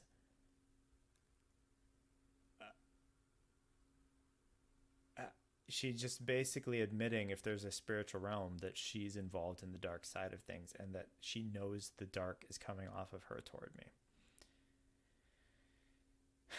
I hung out with her a little bit longer, and then I went home, and I remember just being overwhelmed, because now I had I had now had a secondary confirmation of the voice in the apartment. I had a secondary confirmation of the first UFO star thing sighting in the sky, and now I had a confirmation of this like whirlwind around me. I'm like, what else am I going to get confirmation of at this point? I'm like, and I'm still thinking maybe this is in my head, maybe this is something going on. I'm reading a ton of Carl Jung at this point, trying to understand this idea of like, the collective subconscious, and maybe there's like something going on there. I'm reading about New Age. I'm getting involved in like reading about people that are talking about, seeing orbs in their apartment and these sorts of things, and poltergeists. I'm getting sucked into this. I'm like completely diving in, trying to understand what's going on, watching tons of YouTube videos. I'm basically reversing the whole process that led me to atheism, but now I'm coming at it from the other direction. Rather than coming from a perspective where all the spiritual events were in my head, now I was coming from a perspective where I had some external confirmation. I'm trying to figure out what the heck's going on in the world. What is going on in the universe? And I prayed it a couple times. I was like, God, or whatever you are, whatever these creatures are, whatever you are, I want to know the truth at this point. I can't go back. I want to know what it is, no matter what it is. I don't care. Just tell me. Even if I'm the only person on the entire planet and I die when I know, I want to know what this is. And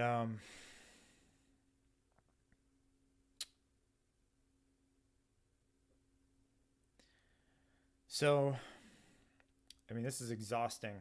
It's even exhausting talking about it because it's just, it was coming so fast. All of the events and all of these things. I mean, I haven't even told you about like the one time I felt the presence of like a spirit at a church, and I had a strange odor I'd never smelled before. There was like this weird thing that happened with what I felt like was an angel stopped me from sending something in an email that was like ended up causing a ton of things at work. I've got like, I went to visit my sister or in Texas, and there was a weird thing that happened where I felt like I had this massive spiritual battle that night at her place in her apartment. Huge spiritual battle, and I remember just feeling the presence of these things, and I was praying and I was like trying to figure out what was going on. We get up the next day, and the tree, which we had walked past and taken notice of the day before, had been struck by lightning, but we had been at the house the entire time and none of us had heard any thunder, and it was literally right outside my window, and I had never heard it. And I looked at it and I went, "Oh, they're here." That was my first thought, was like, another weird thing. I don't understand. And my sister looked at it and she goes, she kind of looked at it and was like, "Okay, this is a little strange. This is," but I didn't tell her what I was thinking at the time. And, I didn't tell her that I was like about all the spiritual battle that was going on in her apartment the night before. Coincidence? Maybe. But all of these things together, I can't accept as a coincidence. So then the next thing that happened was the thing that tied it all together. And so I started dating this girl who was involved in very new age stuff, and I'd started going to church. So I woke up one day and I felt like God was like, the angel was basically like, go to church. And I was like, no, I don't want to go to church. And it was like, that was it. Week later, I get the introduction, go to church. And I was like, okay. And I remember I was like, okay, I just got to go, right? Like I just started changing, and it was like church was that evening, and I was like, all right, fine, I'm going to church. And I show up at church, and I had this experience where I felt like I could sense the angels singing as I walked into church, and it was so embarrassing. You have no idea, like, to be embarrassed in front of the angels, because at this point, I'd repented. I'd basically told God I didn't want to live for myself anymore. So I'd confessed that I was trying to change my life, and I was starting to remove things out of my life. But this was the first time I had probably willingly entered a church believing something in maybe, let's think, 11 years. So I don't know, 10, 11 years. Anyway. But this girl I was dating, this new age girl, like, she started to have some weird spiritual experiences when she was around me. And I would go into this Catholic mass, and I was rejected for communion. I went up and I was, the nun that was there was going to give out the Eucharist, and I got rejected. And I was like, what? Why am I getting rejected? Is it because I slept with this girl the night before? Is it because I'm going to the wrong church? Is it because, like, the angels are upset at me? Like, what's going on, right? Started dating another girl after that because I broke up with the first girl because she wanted me to lie about something. And she asked me explicitly to lie about something. And I was like, no, I don't want to do that. Like, I don't do that anymore. I never really was big into lying, but it's always bothered me. Don't like lying. And So broke up with her, started dating this other girl, and I'm going to call her, I think I call her Sally in my story. And Sally, I screwed up royally with her. Like, I got super jealous one night because, so people date around a lot here in Sweden, and they sleep with like multiple people at a time while they're trying to figure out who they want to be with. And so it becomes this competition to see who, like, is the best performing with a person, or who's got the most money, or who do I feel most compatible with, and stuff like that. And at this point in time, I'm like, if I tell Sally what's going, like, all of these things that are going on with me, she's going to think I'm absolutely nuts and probably want to stay away from me. So I, like, held it back, and I wasn't telling her. Well, I screwed things up with her, blew up, something terrible. And so I'm praying about it. And I remember this one time I walked home, and I was like, God, like, what in the world what am I doing wrong? Like, what is going on here? How is this, what the heck is going on? Like, how, I thought you wanted me to date this girl, and then it blows up, and then now, like, why did it blow up? I mean, the second girl, I didn't sleep with her, so I knew it wasn't because of that. And it was like God was telling me very distinctly, he said, Josh, you didn't want to tell her about me. You didn't want to be honest about what's going on in your life right now. And I knew that was true. It's like I was perfectly fine with not with doing, you know, whatever God would want me to do, you know, but that was embarrassing. I didn't want to have to like be honest about all this stuff that was happening. So I was like, okay, God, give me a chance to talk to her again and to apologize about screwing things up with her. And I will tell her about you and what's been going on. At this point in time, I obviously knew that something related to Christianity was probably happening, because you've got these angels and demons and stuff like that happening, a spiritual warfare of some sort, but I didn't know what to do about it, because at this point I wasn't sure what to think about the Bible because of everything I had studied. So I was like, okay, well, maybe I'm onto some like magical, maybe there's like some understanding of Christianity that I'm like getting a hold of that nobody else knows about. You know, I was still in this sort of like new age thinking that I was like onto some magical understanding of God or Jesus or whatever. And so God gave me that opportunity to meet with Sally, and I sat down with her and I'm like, hey, you know, I basically tell her a little bit about how, you know, I have become religious, or I believe in God, or a Christian. I don't remember what I said exactly at that when we were at that bar this time, but then she opens up about how she's feeling like this dark hole in her chest, like this dark. She actually used her fingers. She's like, I have a dark hole in my chest, and I'm taking these antidepressants and this other stuff, and blah blah blah. And I was like, whoa. And I'm looking at her, and my mind had already changed. I wasn't going to look at her and be like, oh, you should see a therapist, or are you seeing a good therapist or something like that. My initial thought was, whoa, you've got like, there's some demonic influence going on here. And I didn't specifically say that to her. I think instead what I told her to do was like, I was like, you know, I believe that, you know, there is a God, and you should just say a little prayer, you know, say a little prayer, ask the spiritual realm to show itself to you, ask God to show himself to you. So she probably thought I was nuts, but whatever. And that ended that conversation. We still keep in touch a little bit now. We're friends now, which is good. But as I was walking home that night, I was thinking about what she said about this dark hole. And I was like, man, I don't know how to pray for this girl. Like, I want to pray for her because I can kind of see what's happening, but I have no idea what to say. So I asked, and I was like, hey, angels, if you're there, whatever, you know, I'm in the sky. Maybe a star's there tonight. I don't know.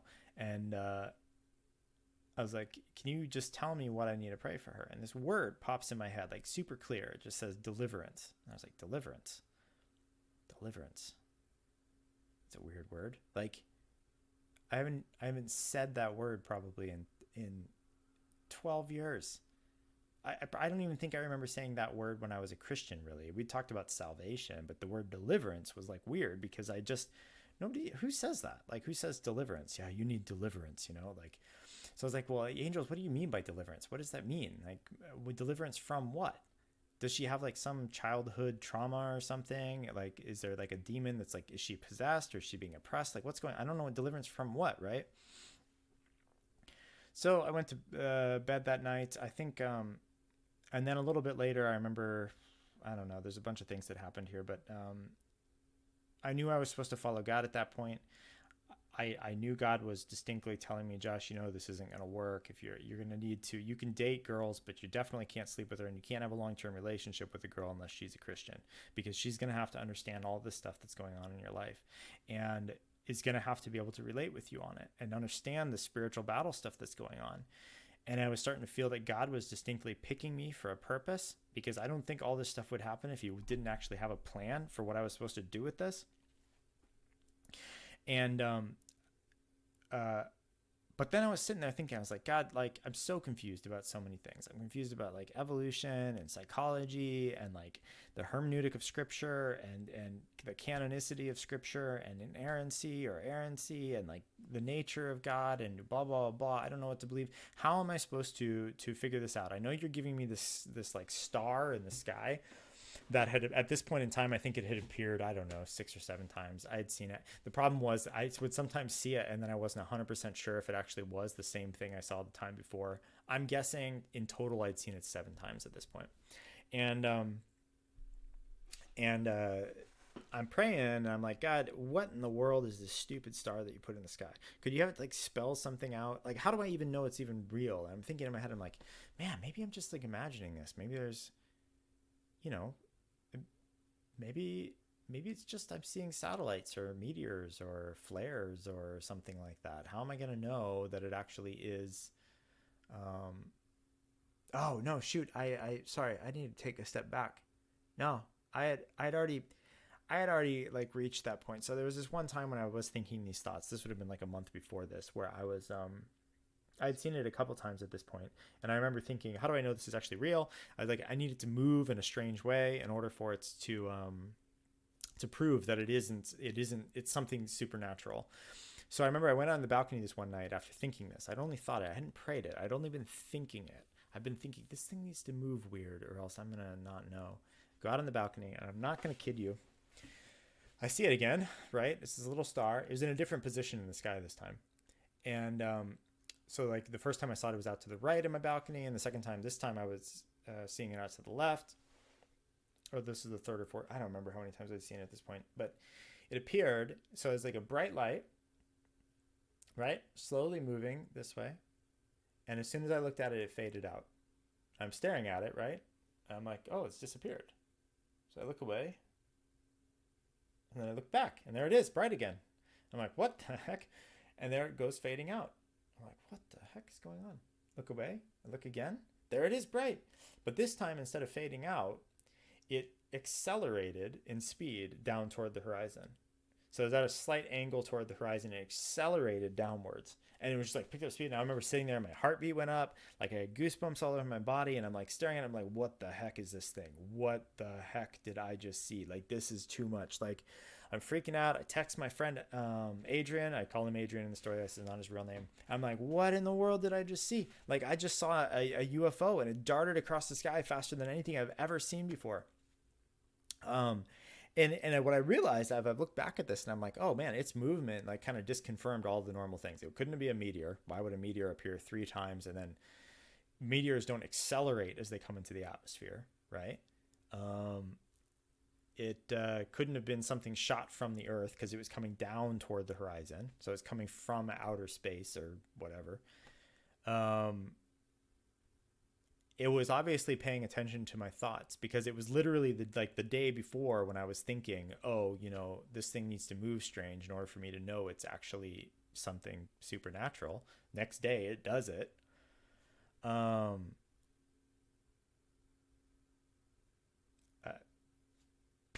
I got no explanation other than it had to be something supernatural. Okay, so that was like before this Sally thing.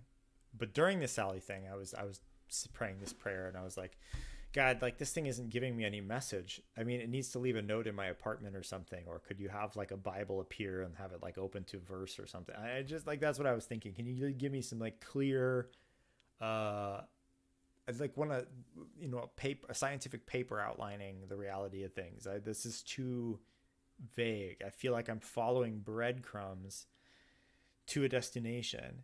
And my mind is being changed. My mind is being like reformulated into like accepting supernatural things, but I don't have any like doctrines or theology or anything like that that can help me to understand this world.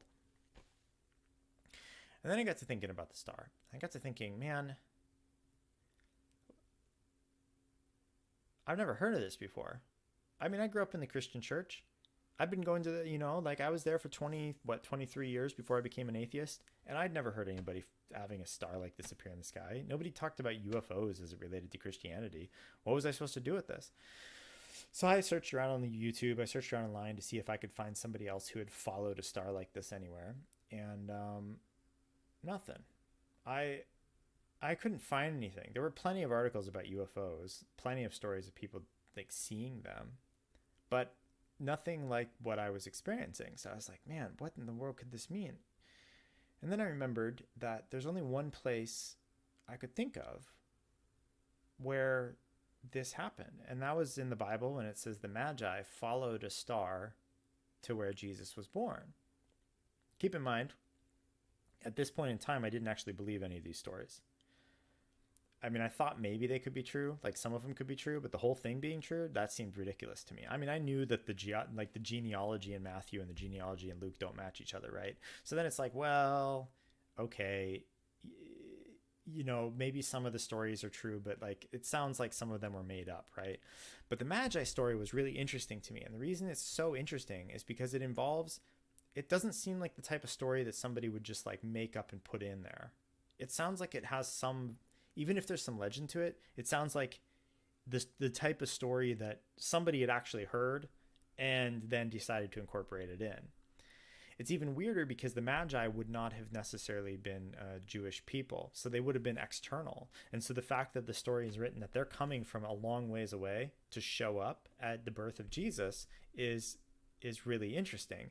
And then there's some other interesting points in that story where it says that the star, which was ahead of them, it moved ahead of them over to where Christ lay. And I thought, man, it moved. Like, you know, you got all these Christians that try to do like some like astrological, you know, they try to, or astronomical, like they try to like figure out where the stars were positioned back when Jesus was born, and then try to figure out, and they say, oh, you know, there's some stars that they created one bright point in the sky. There's a huge problem with this. If you go walk outside, right, try to figure out which star is the one that's directly above you.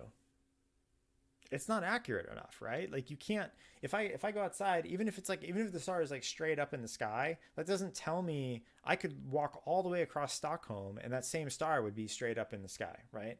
How would you pinpoint to like one location? The only way that you could pinpoint to one location is if that thing wasn't that far away. If it was in the atmosphere, but it wasn't quite that far away, right? Like there had to be some other way for it to move to where the point was. And so I'm thinking about this, and I'm like, well, maybe I should follow this star, because remember the first time it like shot, you know, like when I told you it like moved and then shot down. I was like, well, okay, it's pointing.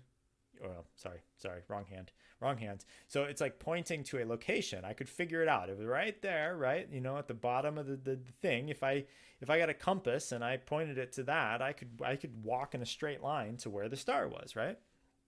So I'm like, okay, this is insane. I messaged my friend. I'm like, hey, he already knew about this, and I was like, maybe I'm just gonna follow it, you know, and like see where it takes me. But I was thinking, okay, so what I need to do is I need to follow it, but I knew I couldn't remember exactly where it moved the time before. I kind of had an idea, but I needed, like, I didn't have an exact location. And I was thinking, okay, this is probably insane. So I was like, I asked and I said, okay, angels, if you're there, or God, if you want me to follow this star, will you have it do it again? Have it move again. If you don't have it move again, I'll know it's something else. But if it moves again, I'll follow it. So that next night I go out on the balcony, and I'm looking around. I don't see anything. And you have to realize I'd been doing this. I did this almost every night. I would go looking for it, and the majority of the time it wouldn't show up. So it's not like I'd be disappointed, because it'd be like airplanes, you know, it's like, oh, it's an airplane. You know, oh, that's just a normal star. Oh, that's an airplane really far off, you know, or whatever. Like, so I got disappointed because I wasn't seeing it again. And right when I was about to go back inside, I saw it again. And it was just like, I wasn't looking exactly at it, but it was like kind of out of the corner of my eye, and I saw it whoop, like that, like shoot down out of the sky. And it shot almost to the exact same location that I remembered the former one shooting to. And I was like, there it is. Got it. So I grabbed my phone. I went, grabbed my phone, opened it up, went to the, Google Maps, and got out the compass and everything. And I knew where it had shot to, because outside of my apartment right now, there's a crane that's building a building. And what it had done is it had shot just a little bit right in the front of the tip of the crane. So if the crane was like this, it just like whoop, like that. So I knew exactly where it was. I knew where it was in relation to that. So I just lined my compass to that, and I started scrolling Google Maps, and there was nothing really perfectly in line with that. It was about 10 degrees off from north, and I just start going. I'm like, okay. And what I was expecting to find would be like I was hoping to find like something like a nature reserve, or like a maybe a statue, or like a monument, or maybe like a yoga, not a yoga, but like a Middle Eastern or a Hindu center or something like that. Instead, as I'm scrolling, I bump into the words. It says on my phone, it says "New Life," and I'm like, "New Life? What in the world?" So I click it, and it's a church. I'm like, "Oh, you got to be kidding me!" And it had 4.9 stars, and I was like, "Wait, so I'm in Stockholm. It's a church with an English name. It has 4.9 stars. It's directly in line. It's like about 7 kilometers away from my house, and it's directly in line with where this thing had fallen out of the sky." And I'm like, okay, all right, God, look, if this is what you're leading me to, that's fine. I checked.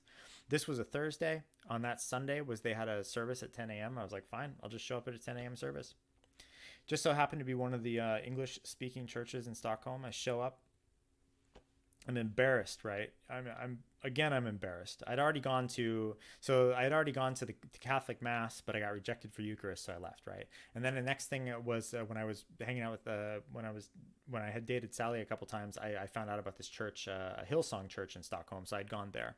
So it was church 1, church 2, and then this would have been church 3.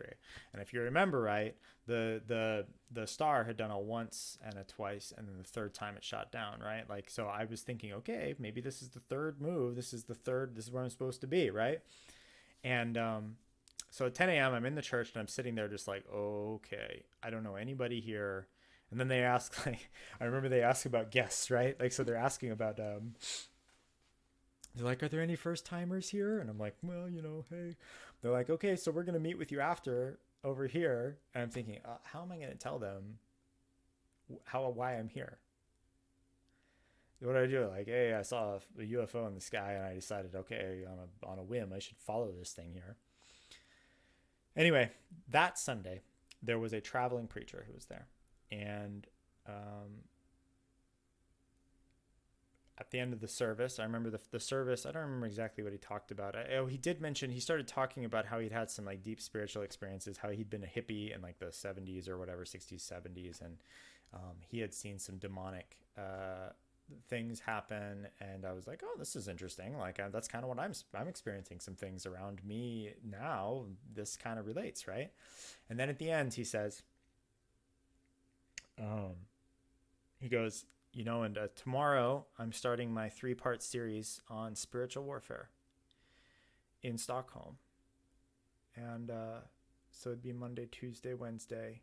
And it was going to be 6 p.m. to 9 p.m. And I was like, whoa, this is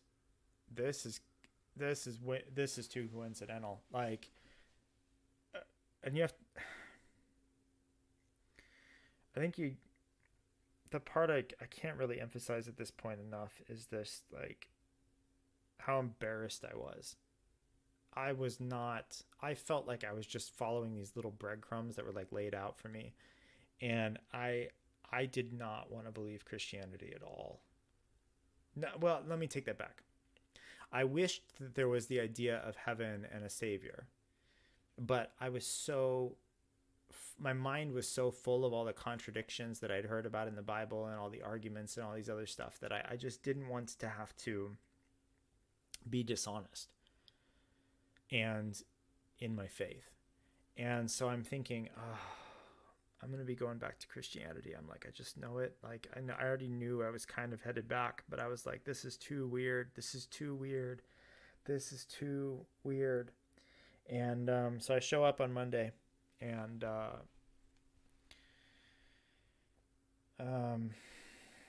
show up on Monday, and they start the service, and the guy gets up, and I'm not joking, this was the picture from, let's see if I can focus on that. It's got a reflection from my monitor, so it's kind of hard to see, but it says Deliverance, basically.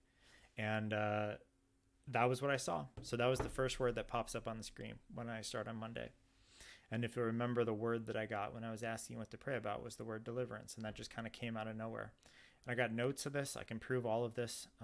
I've been taking extensive notes since the spiritual journey began and everything, and I was just shocked. And I've had more visions and strange things happen than I'm sharing in this story. I'm sorry it's already at 2 hours, but you have to understand that this stuff is real. This is real. No matter what your rational explanations are for why you don't believe. I used to argue with Christians constantly about the problems in the Bible and other stuff. It doesn't really, none of that matters. All of your like intellectual study of things, it really doesn't matter whether, in my mind now, what the origins of man are, for example, whether it's some form of like mixture of evolution or something, or like all of that stuff doesn't matter. The point is that like I know 100% for sure that God led me to this point, and I have to accept that Christianity is true. And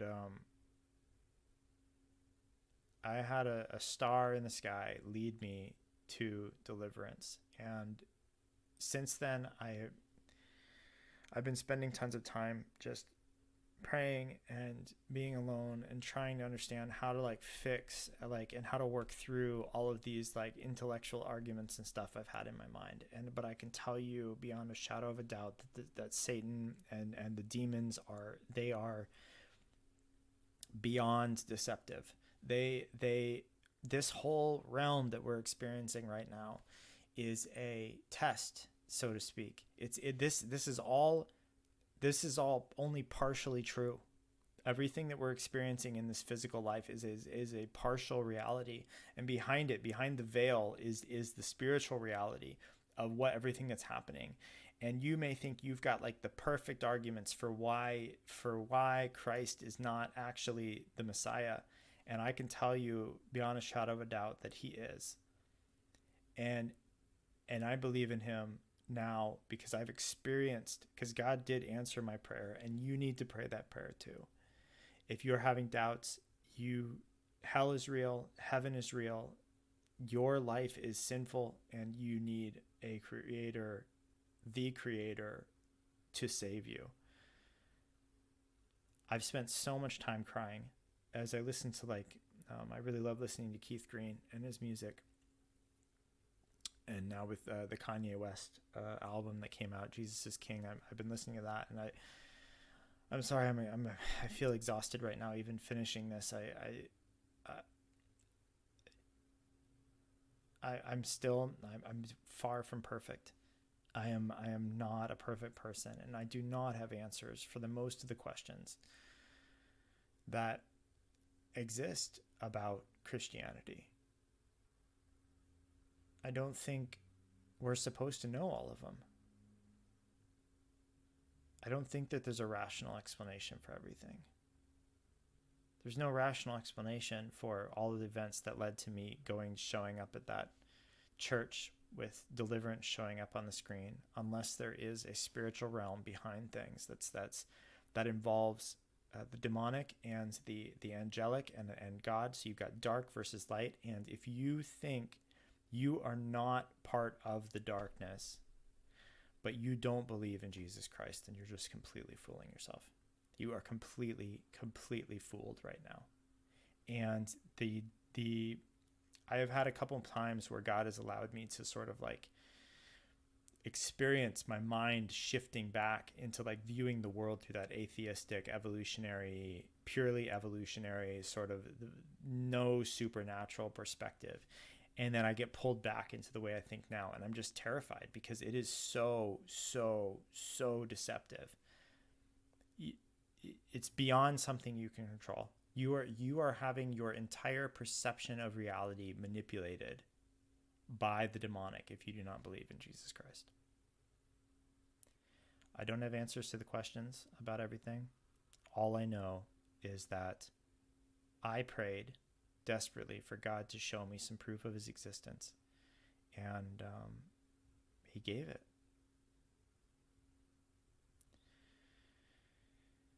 So the rest of my story is found in the text form. You can go read it yourself. And my throat hurts from just talking so much. But I hope if you've come this far, if you've actually listened to this entire thing, that you've been able to pull something from it. And if you are not a Christian, I can say two things here. If you don't believe anything of what I said, maybe you're struggling back and forth with maybe being an atheist or being agnostic or whatever, and you've read the Bible and you know how, you're like at that point where you're like, it's just full of crap, right? It's like, it's just a bunch of rational tricks and psychological tricks and all this other stuff. You need to pray. Get down on your knees alone by yourself and pray and ask God to reveal himself to you. Be honest with him. Say, God, I don't see it. This Josh guy online created this video. Sounds like BS to me, but maybe he's right. I'm telling you, God does exist.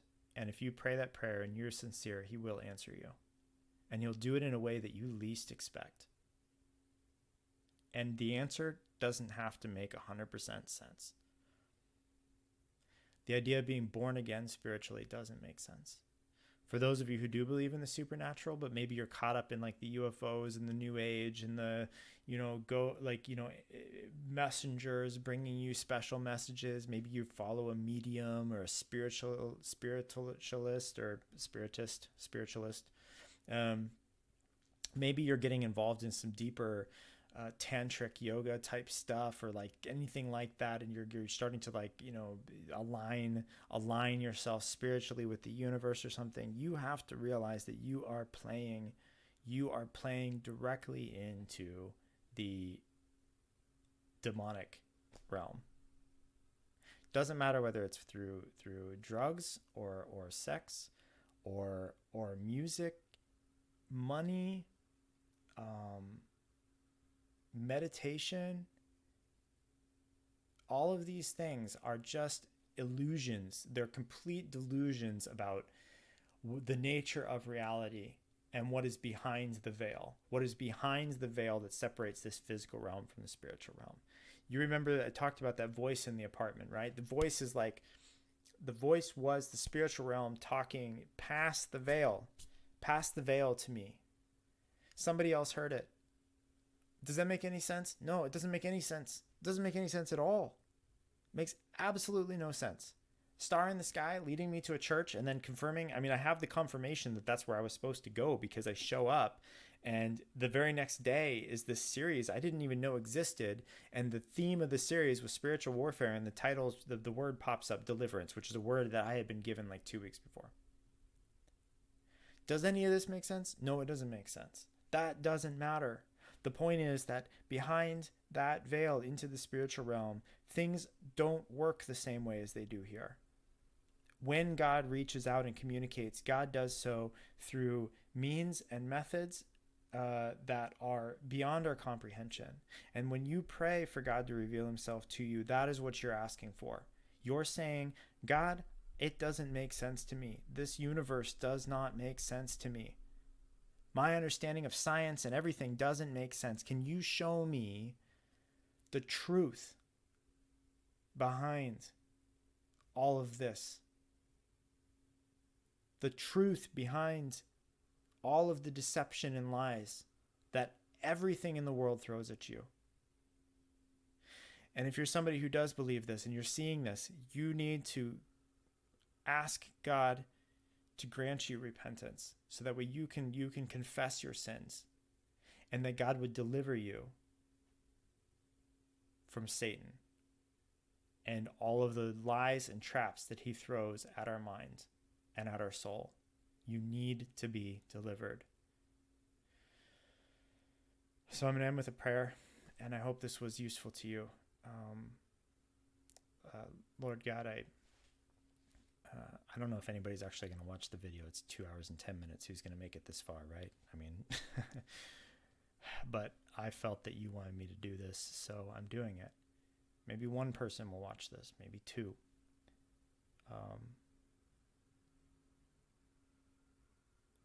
I pray that those who are watching